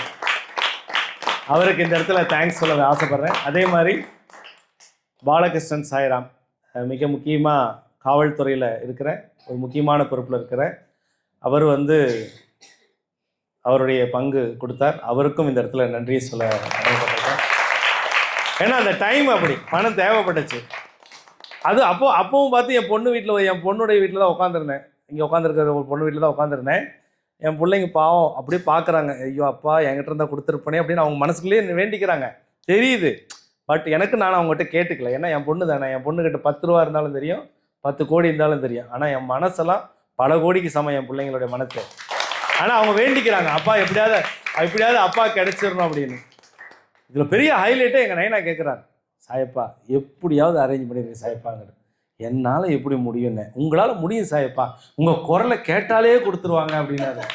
நல்லா வருவீங்க அப்படியெல்லாம் இப்படி உசுப்பேத்தியே நம்மளை பண்ணிடுறாங்க. எப்படியோ விசில் வாங்கிட்டீங்க, வேற விஷயம். அது மாதிரி தேங்க்யூ. அதனால் இவங்க 2 பேரும் பார்த்தீங்கன்னா ஒரு ஒரு பிறவியில் அண்ணன் தம்பியாக இருந்திருக்காங்க. அதனால் இவங்களை பார்த்தோன்னா அடிக்கடி ஒரு பாட்டு பாடுவேன். நம்மை போல நெஞ்சம் கொண்ட அண்ணன் தம்பி யாரும் இல்லை, தம்பி உந்தன் உள்ளம், தம்பி உந்தன் உள்ளம் தானே. அப்புறம் பாட முடியாது. ஐயோ கூச்சமா இருக்குமா தெரியல. கனகராஜ் வெக்கப்படுறத நாமெல்லாம் பார்க்கிறதோ.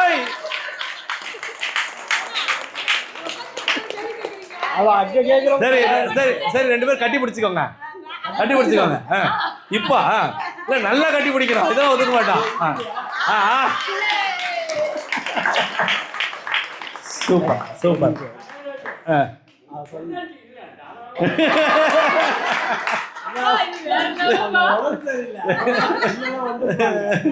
சந்தோஷம். அப்படியே கை கோத்துக்கிட்டே வேற ஏதாவது சொல்லணுமா? வேற எதுவும் சொல்ல வேணாமா? சரி, மகிழ்ச்சி. ரொம்ப வந்தாலே நிம்மதி தான். ரொம்ப மகிழ்ச்சி, ரொம்ப சந்தோஷம்.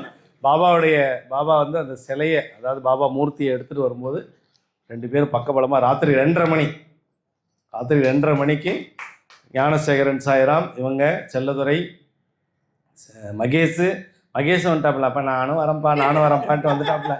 சரி வாமா அப்படின்ட்டு. அப்போ தான் இந்த பிள்ளைங்களை கூப்பிடலான்னா அப்புறமேட்டு அந்த டைமில் கூப்பிட முடியாது பாவம். அப்புறம் மற்ற பிள்ளைங்க கூப்பிட்டு வந்திருப்பாங்க, அதான் மறைக்கிறாங்க. எங்கள் நைனா வேற சொல்லிட்டாரு, சஸ்பென்ஸ் எல்லோரும் நாளைக்கு வந்து பார்க்கட்டும் அப்படின்னு. பார்த்துட்டாங்க. இதுக்கு மேலே சஸ்பென்ஸ் கிடையாது. தேங்க்யூ. இன்னும் உங்களுடைய சேவை தொடரட்டும், நல்லா இருக்கும். ஒன்று புரிஞ்சுக்கோங்க, உங்களுடைய இந்த அன்பு பரிமாற்றம் பாபாவை பற்றி சொல்கிறதுக்கு பார்த்தீங்களா பல ஆசீர்வாதம் கிடைக்கும். தேங்க்யூ. கை கோத்துட்டே போங்க. தந்தட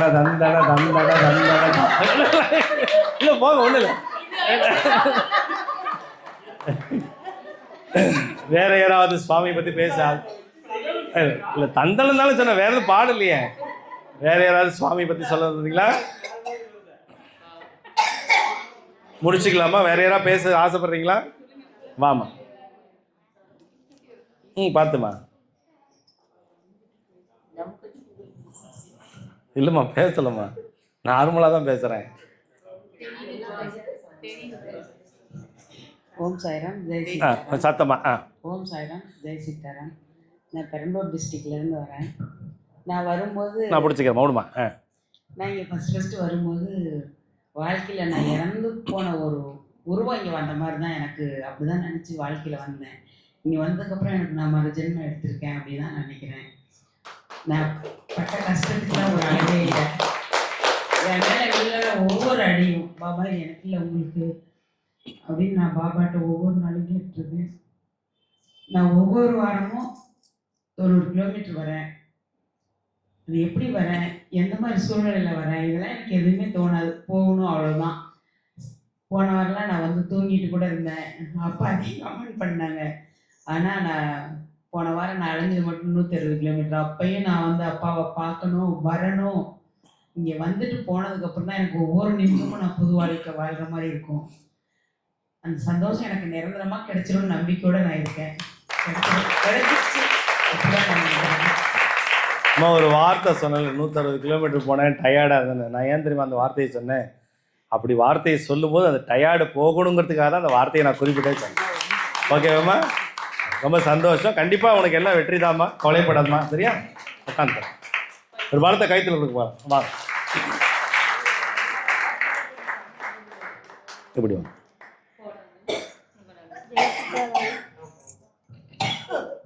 நான் இங்கே வந்ததில்லை, குலதெய்வத்தை மட்டும்தான் கும்பிட்டுருக்கேன். அங்காளம்மன். நானும் சேகர் கூட ஆஃபீஸில் ஒர்க் பண்ணுறேன். நாங்கள்லாம் ஒட்டுக்கா ஒரு 4 பேர் பண்ணுறோம். அப்புறம் அவரு தான் சொன்னார், இப்படி வாங்க போகலாம் பரவாயில்ல அப்படின்னு சொன்னாங்க. எனக்கு 2 பொண்ணு. ஒரு பொண்ணு கல்யாணம் பண்ணி நல்லா இருக்கு. இன்னொரு பொண்ணுக்கு வீட்டுக்கு 7 வருஷம் தான் கல்யாணம் ஆச்சு, இறந்துட்டார். 2 பொண்ணு குழந்தைங்க. ரொம்ப கஷ்டம், டெய்லி ஏதாவது ஒரு பிரச்சனை வீட்டில். அப்படிங்கிறப்ப இங்கே வந்து வேண்டிட்டேன். 9 வாரம் வரணும்னு சொன்னாங்க. 9வது வாரம் என்னால் வர முடியல. 9வது வாரம் பொண்ணு வீட்டில் இருந்தேன். ரொம்ப ஒரு உயிர் போகிற ஆபத்து. விட்டா உயிர் போயிருக்கோம், ஆனால் போகலை. அப்போ வந்து நீங்கள் கொடுத்த நீர் தான் நெத்தியில் வச்சுட்டு சாய்ராம் சாய்ராம் தான் சொல்லிட்டு இருந்தேன். விடியத்துக்குள்ளே போயிடுமா என்னன்னு தெரியல. 2 குழந்தைங்க இருக்காங்க, என்னால் பார்த்துக்க சக்தி இல்லை, எப்படியாவது காப்பாற்றி கொடுத்துரு அப்படிங்கிறப்ப மது ஜென்மம் மாதிரி விடியறதுக்குள்ளே எல்லாம் பிரச்சனை. ஒரு ஊசியிலேயே எல்லாமே சரியாக போயிடுச்சு. ரொம்ப இப்போதான் ஒரு பிரச்சனை. நான் வாழ்றதே பொண்ணுக்காக தான் வாழ்கிறேன். இப்போவும் காலையில் எழுந்திரிச்சா என்ன ஃபோன் வரும், என்ன பிரச்சனையும் ஏதோ ஒரு பிரச்சனை நடந்துகிட்டே தான் இருக்குது. குடுசாமி பார்த்துக்கலாம், நீங்கள் கொடுத்த ஃபோட்டோவை பொண்ணுக்கு தான் கொடுத்துருக்கேன். ஆனால் அவர் சொன்னார், ஒரு சிலை வாங்கி கொடுங்க, வச்சு பூஜை பண்ணட்டும். இங்கேருந்து எனக்கு எப்போ சிலை கிடைக்குதோ அப்போ அதை வச்சு பூஜை பண்ணட்டும். ஒரு தடவை வீடியோவில் எல்லாம் கூட பார்த்தோம். இந்த அவர் பார்த்து சொல்ல சொன்னோம், இவர் என்னைக்கு கொடுக்கணும்னு நினைக்கிறாரோ அன்னைக்கு கொடுக்கட்டும், அன்ன வரைக்கும் ஃபோட்டோ வச்சு கும்பிடட்டும் அப்படின்னு. நான் கும்பிடணும் இல்லையே, என் பொண்ணு அங்கேருந்து கும்பிடுது, இந்த வீடியோ பார்க்குது. ஆனால் டெய்லியும் ஒரு பிரச்சனை. மாமனார் நல்ல பிரச்சனை இல்லை, பார்த்துக்கிறாங்க. சூழ்நிலைகள் பக்கம் அக்கம் இருந்தாலும் நான் அங்கே தான் இருப்பேன், பிழைக்கணும், என் பிள்ளைங்கள நல்லா வளர்த்தணும் அப்படின்னு இன்னும் ஒரு வைராக்கியமாக இப்போ 3 வருஷமாக தனியாக தான் பொண்ணு இருக்குது, இங்கேயும் வரல. அதுக்காக தான் என்னார் ஆனாலும் இங்கே வந்து இருந்துட்டு, ஆனால் இங்கே வந்து 1 மணி நேரம் இருந்தாலும் மனசு நிம்மதியாக போகிறோம். அவரு தான் நல்லா வழி கொடுக்கணும். இந்த சின்ன பொண்ணு தான் 27 வயசு ஆகுது, அவங்களுக்கு 2 பொண்ணு. எனக்கு கூட துணையாக இருந்து பார்த்துக்கணும். அப்பா அம்மா வீட்டுக்காரர் எல்லா வகையிலையும் இருந்து பார்த்துக்கணும். அது மட்டும்தான் எனக்கு ஆசை. எனக்காக நான் இல்லை, என் பொண்ணுக்காக இருக்கிறேன். கண்டிப்பாக நல்லது நடக்குமா? சரிங்களா? அவங்களுக்கு ஒரு பலத்தை கை நல்லா மகராசி அவங்க எவ்வளோ ஒரு உணர்வுபூர்வமாக சொல்கிறாங்க பாருங்க. மறு ஜென்மம் எடுத்துருக்கு, விட்டுருந்தா உயிர் போயிருக்கும். மறு ஜென்மமே பாபாவால தான். நீங்கள் சொன்னீங்க இல்லையா, ஒவ்வொரு நாள் ஒவ்வொரு கஷ்டம்னு. இங்கே யாருமே கஷ்டம் இல்லாதவங்களே கிடையாது. அதெல்லாம் கர்மாபடி சிலது நடக்கும். ஆனால் அந்த கஷ்டத்தை பொடி பொடியாக்கி தெளிந்த நீரோடையாக்கி வாழ்க்கையில் ஞானத்தை அடைகின்ற சகல செல்வத்தையும் கொடுக்குற பொக்கிஷம் நம்ம குருசாய் பிரசாதால இருக்கிற பாபா. அதனால் இன்றைக்கி நீங்கள் பாபா வந்திருக்கிற நாள் வந்திருக்கீங்க, கண்டிப்பாக பெரிய மாற்றம் வரும். சரிங்களா? உங்களுடைய இந்த பகிர்தல் நிறைய பெண்களுக்கு ஒரு நம்பிக்கையை கொடுக்குமா? ரொம்ப சந்தோஷம். ஆசீர்வாதம், பாபாவுடைய ஆசீர்வாதம். ஒவ்வொரு வார்த்தைக்கு சக்தி அதிகம். ஒரு வார்த்தைக்கு சக்தி அதிகம். நீங்கள் நல்லா புரிஞ்சுக்கோங்களேன். ஒரு வார்த்தை சொன்னால் நம்ம நல்லா இருப்போம். அது நிறைய பேருக்கு புரியறதில்லை. ஏன் சுவாமியோடைய புகழை வந்து இங்கே சொல்கிறேன். ஒரு வார்த்தைக்கு சக்தி அதிகம். இங்கே ஒரு 100 பேர் உட்காந்துருக்கோம் அப்படின்னா, யாரோ ஒருத்தர் சொல்கிற ஒரு வார்த்தை அவங்க மைண்டில் போய் ஸ்டோர் ஆகிடும். கடவுள் அவங்க மைண்டில் ஸ்டோர் பண்ணிவிடுவார். சே, இவங்களுக்கு இப்படி நடந்திருக்கா, அப்போ நாம் கூட நம்பிக்கையோடு இங்கே வந்து கும்பிடலாம். அந்த நம்பிக்கைக்காக தான் சுவாமி உங்களை இங்கே அழைக்கிறேன். நீங்கள் பெருசாக பூஜை புனஸ்காரம் பண்ணுறது அப்புறம் நீங்கள் நினைக்கலாம், நான் வந்து முன்னால் நின்று சொல்கிறதுக்கு எனக்கு கூச்சமாக இருக்குது, பயமாக இருக்குது. அப்படியெல்லாம் கிடையாது. கூச்சம் இல்லாமல், பயம் இல்லாமல், தைரியமாக உங்கள் அப்பா முன்னால் வந்து ஒரு பொண்ணாக ஒரு பையனாக வந்து பேசுங்க. பேசும்போது உங்களுக்கு நடக்கிற அதிசயத்தை பாருங்கள். இப்போ நீங்கள் இவ்வளோ பேர் பேசுனீங்கல்ல, உங்களுக்கு என்ன நடக்குதுன்னு பாருங்கள். அடுத்த 1 மாதத்துக்குள்ளே உங்களுக்கு லைஃப்பில் எவ்வளோ மாற்றம் நடக்குதுன்னு பாருங்கள். சத்தியம். ப்ராமிஸ். இந்த குருசாய் இருக்கான் இல்லையா, நான் எப்படி தெரியுமா தப்பிச்சு வரேன்? பாபாவுடைய புகழை பாடி பாடி தான் தப்பிச்சு வந்துட்டு. இல்லைன்னா எல்லாம் விட மாட்டாங்க சாமி, விட மாட்டாங்க. இவ்வளோ தூரம் நம்பிக்கை வச்சு சுவாமி மேலே அவ்வளோ பயபக்தியோட நம்ம ஸ்ரத்தை எடுத்து இருக்கோம் அப்படின்னா சாதாரண விஷயம் கிடையாது. நம்ம வாழ்க்கையில் ஒரு குறிக்கோள் மட்டும் வைக்கணும். சரிங்களா? ஒரு குறிக்கோள், அது ஒன்றே ஒன்று தான். உங்கள் வீட்டில் யாரும் உங்களை புரிஞ்சுக்கலினாலும் பரவாயில்ல, முதல்ல உங்களை நீங்கள் புரிஞ்சுக்கோங்க. நான் எல்லாருக்கிட்டையும் என்னை நம்புங்க, என்னை புரிஞ்சுக்கோங்கன்னு நான் கேட்க மாட்டேன். நம்மளை நாம் புரிஞ்சுக்கணும். குரு சாயின்னா நான் புரிஞ்சுக்கணும். என்ன பாபா வராரு, பேசுகிறாரு, சுவாமி என்கிட்ட சொல்கிறார், அது போதும். அப்போ நான் என்னுடைய என்னுடைய என்னுடைய அனுபவங்களை உங்கள்கிட்ட பகிர்ந்துக்கிறேன். அதை வாங்கி கொள்வதும் வாங்கி கொள்ளாததும் உங்களுடைய கர்மா, உங்களுடைய ஆசீர்வாதம். ஆனால் ரிப்பீட்டடாக பாபாவுடைய சேவையில் சொல்லிக்கிட்டே இருக்கேன், ஜெயிப்பீங்க ஜெயிப்பீங்க ஜெயிச்சிருவீங்க. அந்த நம்பிக்கை வேணும், கான்ஃபிடென்ட் வேணும். அது இல்லை அப்படின்னா நம்ம தோற்றுருவோம். ஒரு பெரிய கோடீஸ்வரர் என்னை மீட் பண்ணார் சில ஆண்டுகளுக்கு முன்னால். பெரிய கோடீஸ்வரர், கோடினா பல கோடிக்கு அதிபதி. அவர் யாரும் சொல்லலை, எல்லாருக்கும் உலகத்துக்கே தெரியும் அவரை. அவர் பர்சனலாக என்னை மீட் பண்ணார். அவர் ஒரே ஒரு வார்த்தை தான் கேட்டார், ஒரே ஒரு வார்த்தை. நீங்கள் எப்படி பாபா கிட்ட கேட்டு சொல்லுவீங்கன்னு கேட்டார். கண்ணை மூடணும்னா பாபா என்கிட்ட சொல்லுவாருங்க, எனக்கு என்ன மனசுக்குள்ளே சொல்கிறாரோ, என் காது வழியாக என்ன சொல்கிறாரோ அதை நான் சொல்லுவேன் அப்படின்னு. அப்போ அவர் என்கிட்ட ஒரு கேள்வி கேட்குறார். அந்த கேள்விக்கு விடைய, அவர் கேட்ட கேள்வியே பொய், அப்படி ஒரு சம்பவமே நடக்கலை. அர்த்தம் புரியுதா உங்களுக்கு? அவர் என்ன டெஸ்ட் பண்ணார். அப்போ பாபா சொல்கிறாரு, எதிரே இருக்கும் அந்த கோடீஸ்வரனிடம் சொல்லு, கோடி ஈஸ்வரன் குருசாயிடம் இருக்கிறான் என்று சொல்லு. ஆராய வராதே, ஆராய வராதே, உன்னை ஆராய்ந்து கொள் அப்படின்னார். நான் சொன்ன பணிவா, ரொம்ப ரிக்வஸ்டாக சொன்னேன். என்ன ஆராய்ச்சி பண்ணுறதா நினச்சி விட்டுருங்க, உங்களை நீங்கள் ஆராய்ச்சி பண்ணிக்கோங்க. உண்மையாக உங்களுக்கு என்ன தேவையோ அதை மட்டும் ப்ரேயரில் வைங்க அப்படின்னு. இப்படி நம்மளுடைய குறைகளை மறைச்சிட்டு நம்மளுடைய பிரச்சனைகளை மட்டும் சுவாமி கிட்ட சொல்கிறது, அதுக்கு பேர் என்ன தெரியுமா? ஏமாத்து வேலை. நம்மளுடைய குறையை முதல்ல நாம் சரி பண்ணணும். அப்போ தான் நம்ம பிரச்சனைக்கு சால்வை நாம் தேட முடியும். நம்ம குறை நமக்கு தெரியலன்னு வச்சுக்கோங்களேன். இப்போ என்கிட்ட ஒரு குறை இருக்குது, அந்த குறையை நான் சரி பண்ணிக்கல அப்படின்னா, நான் இந்த இடத்துல நின்று மைக்கை பிடிச்சி பேசுறதுலேயே ஒன்றும் லாய்க்கு இல்லையே. நான் எங்கேயாவது குரு சாய்ராம் உங்கள்கிட்ட கோபமாக திட்டிருக்கேன்னு சொல்லுங்கள் பார்க்கலாம். எங்கேயாவது நான் பேட் வேர்ட்ஸ் பேசியிருக்கேன்னு சொல்லுங்கள் பார்க்கலாம். யாருடைய மனதையாவது என் நெஞ்சில் குத்தி, என் முதுகில் குத்துனா கூட திருப்பி அவங்கள நான் சொல்ல மாட்டேன். தெரியுமா? எல்லாரும் நல்லா இருக்கணுங்கிறது மட்டும்தான் என் ஆசை. எனக்கு யார் மேலே கோபம் வந்ததில்லை, வருத்தம் தான் வந்திருக்கு. என்னை புரிஞ்சிக்கலையே, என்னை பயன்படுத்திக்கலையே நினச்சிருக்கேனே வழியா யாரையும் நான் திட்டு வருத்தப்பட்டிருக்கேன். நான் செய்வது பாபாவிடம் கேட்டு செய்வது, அதை தடுப்பதற்கு உங்களுக்கு எந்த உரிமையும் கிடையாது. ஆனால் ஒரு சாய் பக்தருக்கு செய்கிறத இன்னொரு சாய் பக்தர் பொறாமப்படுறாங்க. இங்கே இத்தனை பேர் இருக்கீங்களே, நீங்கள் ஒத்துமையாக இருப்பீங்களான்னு கேட்டிங்கன்னா சத்தியமாக கிடையாது. ஒருத்தருக்கு குறை சொல்லுவீங்க, தனியாக விட்டு பாருங்களேன். ஆனால் என்னைக்கு ஒருத்தர் என்கிட்ட அவங்க சூப்பருங்க, இவங்க சூப்பர்னு என்கிட்ட புகழ்றீங்களோ, அப்போ நீங்கள் ஜெயிச்சிட்டீங்க. ஏன்னா நீங்கள் அவங்கள பற்றி குறை சொல்கிறதா நினச்சி நீங்கள் குறையாளியாக வரீங்க. என்கிட்ட குறை சொல்லாதீங்க, எனக்கு தெரியும், நான் காமிச்சிக்க மாட்டேன். குறை இருந்தாலும் நான் காமிச்சிக்க மாட்டேன்.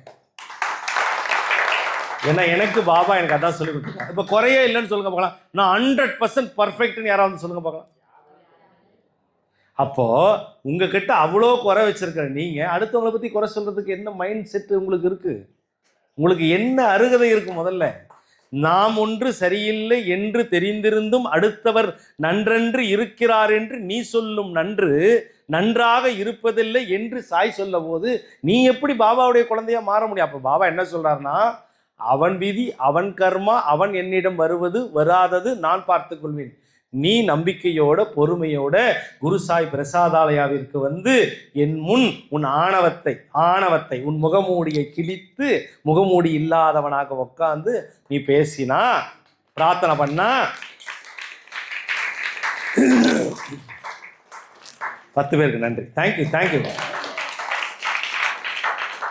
யாராவது பேசணுமா? முடிச்சிட்றேன். டைம் வாமா.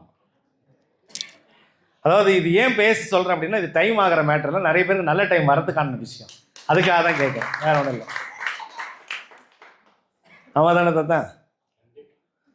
என்றைக்குமே குரு சாய் பிரசாத் இது மாதிரி கேட்டதில்லை. ஓம் சாய்ராம், ஜெய் சீதாராம். ஃபர்ஸ்ட் சத்சரீரத்துக்கு அவங்க சொன்ன மாதிரி அவ்வளோ சக்தி அதிகம்.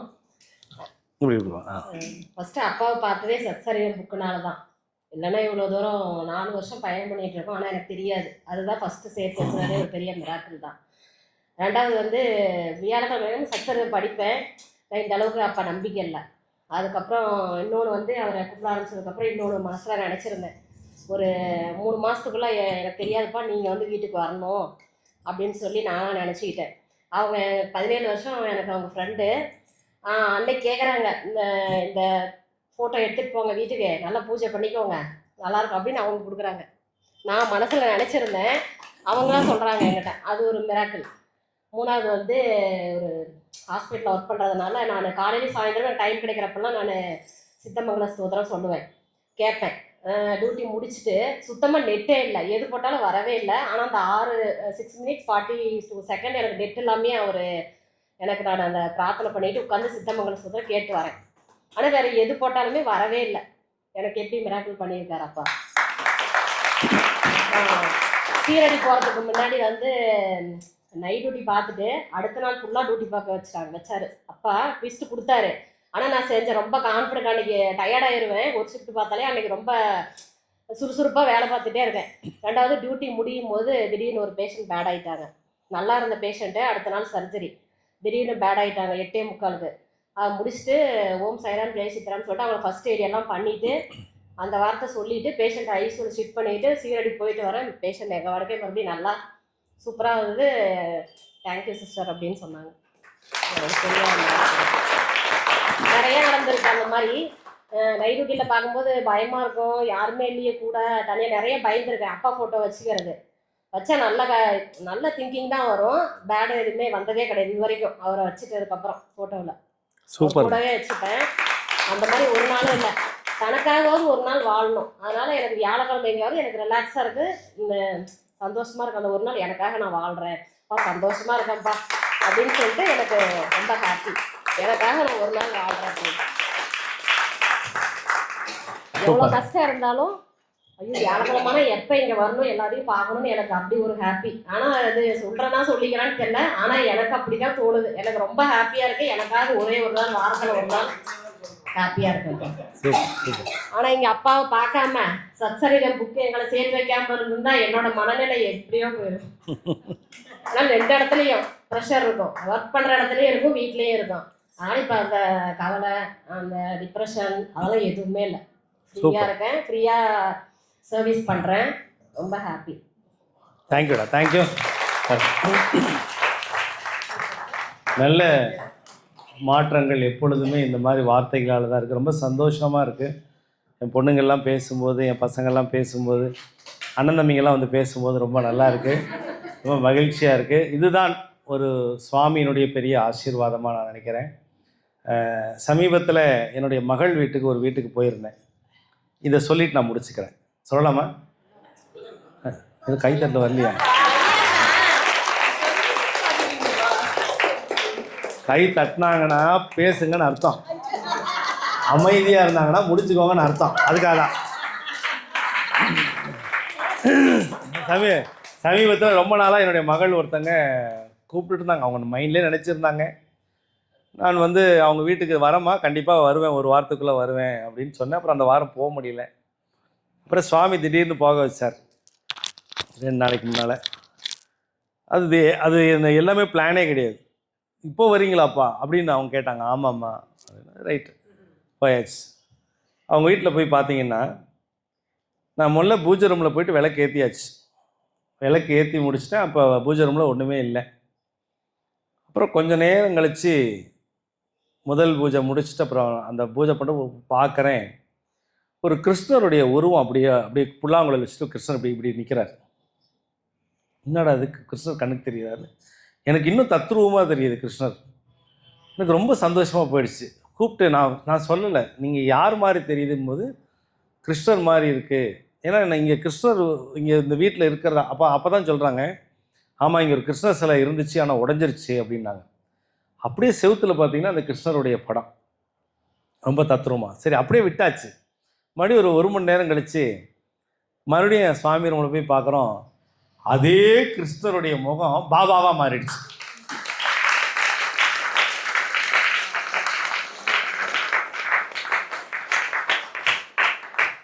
எனக்கு ஒரே சந்தோஷம், ஹாப்பின்னா ஹாப்பி, சரியான ஹாப்பி, ரொம்ப மகிழ்ச்சி.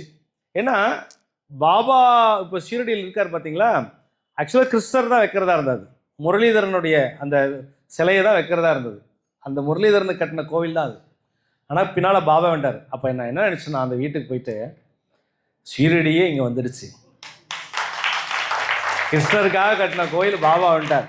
நீங்கள் நல்லா அந்த முகம் அப்படியே பார்த்தீங்கன்னா அது அப்படியே ஒரிஜினல் முகம், சுவாமியினுடைய முகம் எனக்கு அப்படியே தெரிஞ்சுது. எல்லோரும் வந்து அப்புறம் ஃபோட்டோலாம் எடுத்துகிட்டேன், அப்புறம் நைனாக்கு அனுப்பிவிட்டேன். அவங்களாம் ஒத்து பார்த்தாங்களான்னு தெரியல, இருந்தாலும் எனக்கு ரொம்ப சந்தோஷமாக இருந்தது. நல்ல மத்தியானம் சூப்பர் சாப்பாடு, வேறு லெவல் சாப்பாடு, அப்படியே சாப்பிட்டுக்கிட்டே இருக்கலாமான்னு தோணுச்சு. மாம்பழத்துக்கு மாம்பழம், சேலம்னா மாம்பழம் சொல்லி தானே ஆகணும். மாம்பழம் நல்லா சாப்பிட்டேன். நல்லா அப்புறமேட்டு அங்கே நல்ல ரிலாக்ஸாக பாபாவை நினச்சி வேண்டிக்கிட்டு பிரார்த்தனை பண்ணிட்டு வந்தேன். ஒரு சந்தோஷம். நான் போன நேரத்தை விட நான் இருந்த நேரம் ரொம்ப நேரம். ஆனால் அவ்வளோ நேரம் நான் அங்கே இருப்பேனான்னு அவங்களே நினச்சி பார்த்துருக்க மாட்டாங்க. பாபா எப்போ சொன்னாலும் நான் கிளம்பிடுவேன், 1 மணி நேரமோ 2 மணி நேரமோ. ஆனால் அங்கே ரொம்ப நேரம் இருந்தேன். சுவாமியினுடைய ப்ரெசன்ஸ் கிடைச்சது. எல்லாரையும் அங்கே கூப்பிட முடியல, காரணம் அவங்க தனிப்பட்ட முறையில் பேசணும் அப்படிங்கிற ஒரு 2-3 டிவோட்டிஸ் மட்டும் அப்போ வந்தாங்க, பார்த்தேன். அவங்களுக்கும் என்னை பார்த்தோன்னு ஒரே சந்தோஷம். இதை ஏன் நான் சொல்கிறேன் அப்படின்னா, ஒவ்வொரு வீடும் ஷீரடிங்கிறது இந்த அனுபவம் ஒரு உதாரணம். ஏன்னா நான் போகும்போது கிருஷ்ணர் கிடையாது, ஆனால் கிருஷ்ணர் சிலை உடஞ்சிருச்சு அப்படின்னு சொல்லியிருந்தாங்க. அதுக்கப்புறம் பாபா வந்தார். நான் உண்மையாகவே பார்த்து ரொம்ப சந்தோஷப்பட்டேன். அப்புறம் இரவு சாப்பிட்டுட்டு தான் கிளம்புனேன். அவங்க வீட்டிலே கொஞ்சம் நேரம் தூங்கிட்டேன். ஒரு மணி நேரம் தூங்கியிருப்பேனான்னு தெரியல, 1/2 மணி நேரமோ 1 மணி நேரமோ அப்படியே தூங்கிட்டேன், மெய் மறந்து தூங்கிட்டேன். அது கூட சுவாமி ஒரு கணக்கு வச்சார், எதுக்காக அது உறங்கணும் அப்படின்னு. அப்போது சுவாமி ஒரு வீட்டில் போய் நான் சாப்பிட்ணுன்னா ஒரு கணக்கு சொல்கிறார். அவங்களுக்கு அன்னத்துக்கு பஞ்சம் வரக்கூடாதுங்கிறது ரகசியம். நான் எப்போவுமே சாப்பிடும்போது ஒருத்தருடைய வீட்டில் சாப்பாடு போடுறாங்கன்னா நான் பிச்சைக்காரனாக தான் இருப்பேன் அந்த இடத்துல. ஏன் அப்படின்னா அவர் அப்படி தான் சாப்பிட சொல்லியிருக்கார். உள்ளே போய் இந்த பிச்சைக்காரனுக்கு மரியாதை கொடுக்குறாங்க. அப்போ நான் போய் சாப்பிடும்போது யார்கிட்டையும் நான் சொல்லனதில்லை, முதல் முறையாக சொல்கிறேன். அந்த சாப்பாடு சாப்பிடும்போது முதல்ல அவங்களுடைய வாழ்க்கையில் இது வரைக்கும் இருந்த கஷ்டங்களெல்லாம் விளையறணும்னு சொல்லி தான் சாப்பிடுவேன். அப்புறம் ஒவ்வொரு முறையும் சாப்பிடும்போது நான் பொதுவாகவே என்னை கவனிச்சிங்கன்னா தெரியும், பக்கத்தில் இருக்கிற என் பிள்ளைங்களுக்கு நான் கொஞ்சமாச்சும் கொடுப்பேன். அது ஏன் தெரியுமா? உங்கள் வாழ்க்கையில் நீங்கள் தெரிஞ்சோ தெரியாமலோ, அறிஞ்சோ அறியாமலோ சில தவறுகள் பண்ணியிருப்பீங்க. அது இனிமேல் வாழ்க்கையில் பண்ணவே கூடாதுங்கிறதுக்காக தான் அந்த பிரசாதம். ஒரு மனுஷன் எங்கே தெரியுமா லாக் ஆகிறான்? ஒரு மனுஷன் மனசு தப்பாக இருக்கும்போது தான் லாக் ஆகிறான். ஒரு மனுஷன் எப்போ தெரியுமா நல்ல நேரம் ஆரம்பிக்குது? நல்ல நேரம் ஆரம்பிக்கிறதுல ரொம்ப ஈஸி, நீங்கள் அதை புரிஞ்சிக்க மாட்டேங்க. நல்ல மனசு இருந்தால் நல்ல நேரம் ஆரம்பிச்சிருச்சு. தப்பான மனசு இருந்தால் நல்ல நேரம் நடக்காது. நீங்கள் என்ன பண்ணாலும் டொக்குலான்னாலும் டிக்கலா தான் அது. ஸோ இது எதுக்காக நான் சொல்கிறேன் அப்படின்னா, நல்ல நேரம் அப்படிங்கிறது நல்ல மனசை பொறுத்து, செயல்கள் சரியாக இருக்கணும், பார்வை தெளிவாக இருக்கணும், பார்வையில் காமம் இருக்கக்கூடாது. உங்கள் கண்ணு காமம் இல்லாமல் இருந்துச்சுன்னா நீங்கள் தான் கடவுள்.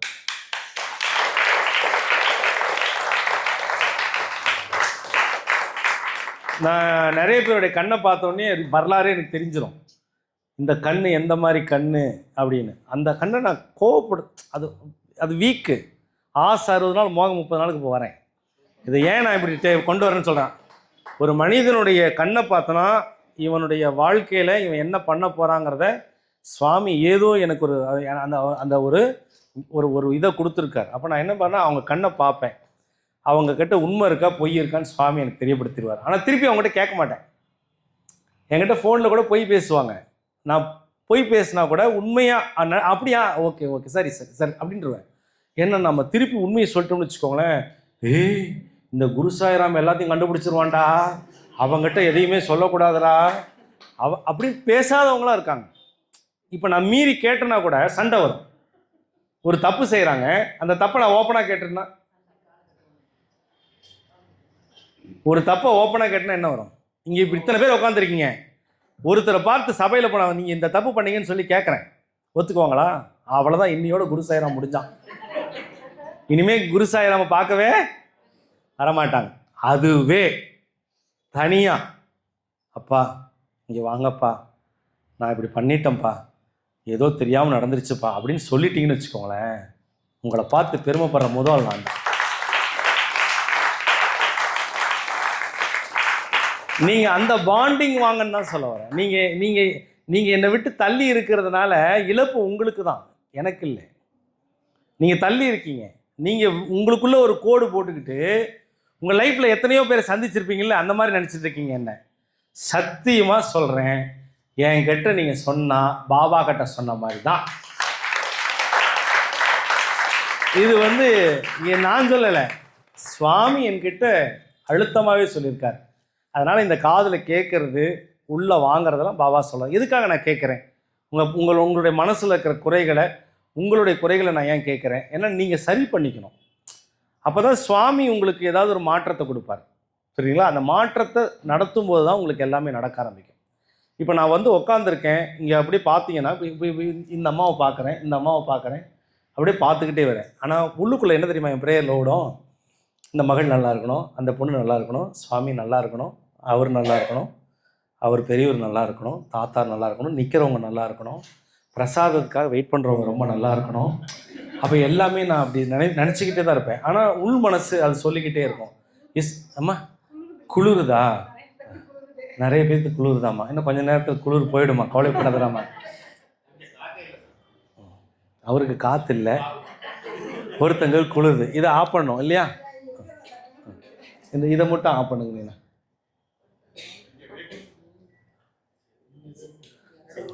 ஏதோ ஒன்று, ஒருத்தங்களுக்கு குளிருது, ஒருத்தங்களுக்கு வேர்க்குது. ஆனால் எனக்கு குளிராது, எனக்கு வேர்க்காது. அந்த நடுநிலையாக நான் இருக்கிறேன், அவ்வளோதான். அதுதான் நீங்கள் புரிஞ்சுக்கணும். ஐயா நீ என் இடத்துக்கு வாங்கன்றேன். சரி, எனக்கு குளிர் இல்லையா, எனக்கு பெயின் இல்லையா, ஐயோ சாய்க்கு உடம்பு சரியில்லையே, பாபாவுக்கு உடம்பு சரியில்லையே, குருசாய்க்கு உடம்பு சரியில்லையே, அது எனக்கான பிரச்சனை இல்லை. புரிஞ்சுக்கோங்க, எனக்கான தலைவலி இல்லை, எனக்கான நெஞ்சு வலி அது இல்லை, எனக்கான முட்டி வலி இல்லை. என் பிள்ளைங்களுக்கு வரதை நான் எடுத்துக்கிறேன், அவ்வளோதான். இதை புரிஞ்சுக்கோங்க. அதனால் நானும் சேர்ந்து உங்களோட அப்படியே நடிப்பேன், அவ்வளோதான். அந்த இடத்துல நான் நடிக்கணும், நானும் உங்களோட நடிச்சாகணும். பெயின் எடுத்துக்கும் போது நான் நடித்து தான் ஆகணும்.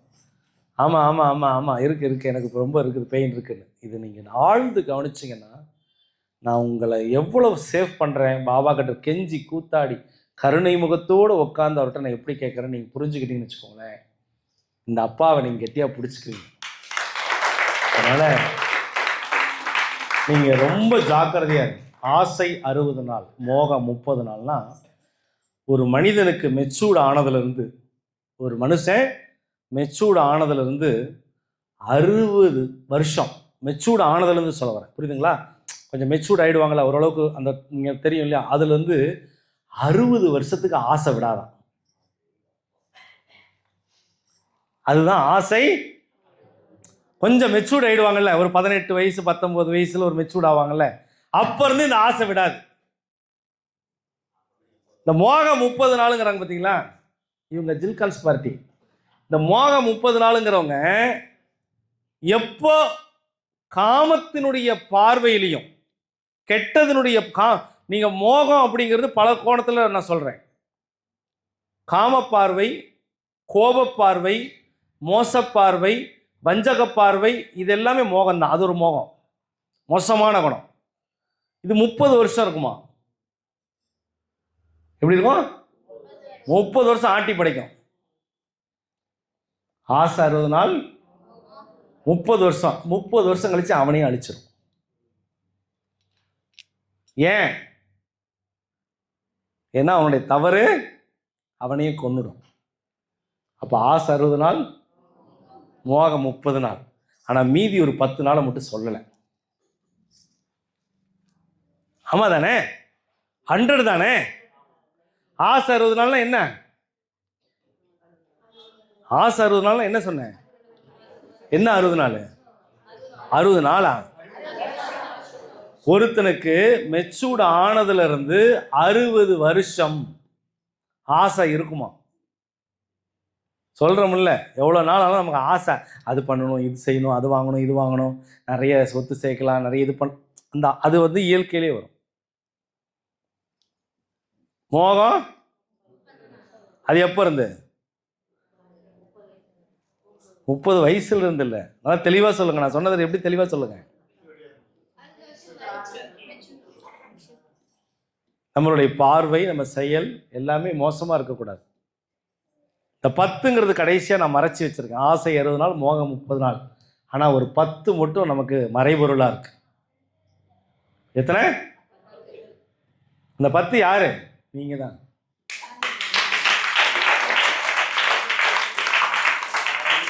ஆசை 60 நாள், மோகம் 30 நாள். அந்த கடைசி 10 பேர் கை தட்டுறீங்க பார்த்தீங்களா? நீங்கள் தான் ஞானத்தை அடைகிறவங்க. ஆசையை கடந்து, மோகத்தை கடந்து, கடைசி 10ல் நின்று கெத்தா நிற்கிற என் பிள்ளைங்களாம் வந்துடுவீங்க. அதனால் ரொம்ப நேரம் எடுத்துக்கல. அப்புறம் இன்னும் ஒரு 5 நிமிஷம் பேசுகிறேன்னா சத்தம் போட்டு பேச மூணு வச்சுப்பாங்க என் பிள்ளைங்களாம் அழகாக. அதனால் ஒன்றும் இல்லைம்மா, நல்லா இருக்கம்மா, ரொம்ப சந்தோஷமாக ஹாப்பியாக இருங்க. ரொம்ப மகிழ்ச்சி. எல்லாத்தையும் கடந்து வரத்துக்கு நான் நிச்சயமாக உங்களுக்கு ஒரு கருவியாக இருப்பேன். பாபாவுடைய திருமுகத்தை அப்படியே ஒரு நிமிஷம் பாருங்கள். இன்றைக்கி வந்திருக்கவங்க எல்லாருமே ஒரு நிமிஷம் பாபாவுடைய திருமுகத்தை பாருங்கள்.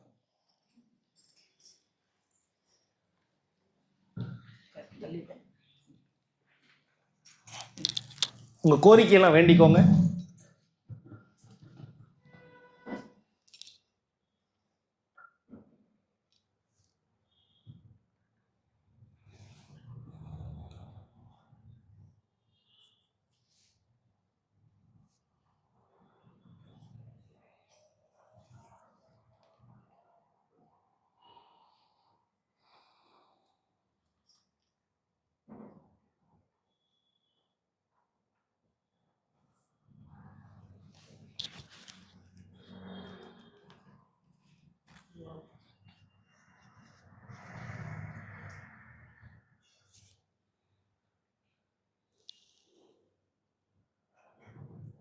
பார்த்துட்டிங்களா?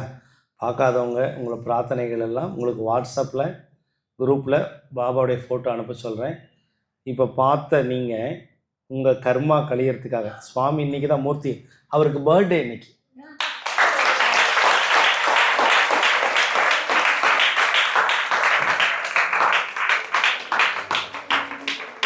சிலை வடிவில் உயிராயிருக்கின்ற சாய்நாதனை, உன் பாதம் தொடுவதற்கு சரீரமாய் வந்த என்னை, எத்தனை பிறவி எடுத்தாலும் உன் பிறவியாகவே என்னை கருதி நீயே சத்திய வாக்கு சொன்ன என்னிடம் பலமுறை கேட்டபோதெல்லாம் பாபா சொன்ன ஒரே வார்த்தை, நான் தான் நீ, நீதான் நான் என்று சொன்னாய். இவ்விடத்தில் நான் காணும் காட்சி, நானே நீயாக, நீயே நானாக என்னை பார்க்கின்ற தருணத்தை பார்க்கும்போது உனக்கு நிகர் யாரும் இல்லை, உனக்கு ஒரு சேவகனாக மட்டுமே நான் இருக்க ஆசைப்படுகிறேன். இந்த உலகத்திலேயே ரொம்ப சந்தோஷம் எது தெரியுமா? பாபாவுக்கு சேவை பண்ணுறது தான். அதனால் அவருடைய பணிவு, அவருடைய அன்புக்கு நிகர் இந்த உலகத்தில் எதுவுமே கிடையாது. உங்கள் எல்லாரையும் வாட்ச் பண்ணிட்டு இருக்காருங்கிறதுல மட்டும் நீங்கள் ரொம்ப தெளிவாக இருங்க. நீங்கள் ஒவ்வொரு முறையும் நீங்கள் கேட்கலாம், எனக்கு ஏன் இவ்வளோ கஷ்டம், எனக்கு ஏன் இவ்வளோ, நான் பல முறை சொல்லிட்டேன். நீங்கள் போன பிறவியில் பண்ண அக்கௌண்ட்ஸ் இன்னும் பெண்டிங் இருக்குது, அந்த அக்கௌண்ட்ஸை கிளியர் பண்ணணும்னு சொல்லிட்டேன். ஏன் கஷ்டம் வருது, எனக்கு ஏன் ஃபெயிலியர் ஆகுது, எனக்கு ஏன் பணம் வரல, எனக்கு ஏன் பிரச்சனை இருக்குது, நான் ஏன் இவ்வளோ திட்டு வாங்குறேன் அப்படின்றது நீங்கள் போன பிறவியில் பண்ண விஷயத்துக்கு இந்த தண்டனை கிடையாது. கழிக்கிறீங்க கர்மாவை, விட்டுட்டீங்கன்னா. ஆனால் பாபாவை வணங்கும் போது உங்களுக்கு என்ன நடக்கும்னா 90% அவர் வாங்கிக்குவார், 10% மட்டும்தான் தருவார். அந்த 10%க்காக தான் நம்ம இவ்வளோ ஓடுறோம். கடைசியில் அந்த 10 தான் நிற்குதுங்கிறத புரிஞ்சுக்கணும். அதனால் ஹாப்பியாக இருங்க, ஜாலியாக இருங்க. இன்றைக்கி பாபாவுடைய பிறந்தநாள் அதுவுமா அவர் குழந்தையை பார்க்கும்போது நீங்கள் கண்டிப்பாக ஏதாவது ஒன்று செய்வீங்க இல்லையா? அது மாதிரி என் பிள்ளைகள் யாசகம் வாங்க வருவாங்க. இந்த பிறந்தநாள் குழந்தைக்காக நீங்கள் இன்னைக்கு கொடுக்கறது உங்களுடைய கஷ்டங்களெல்லாம் போகிறதா அர்த்தம். உங்களை தேடி யாசகம் வாங்க வருவாங்க.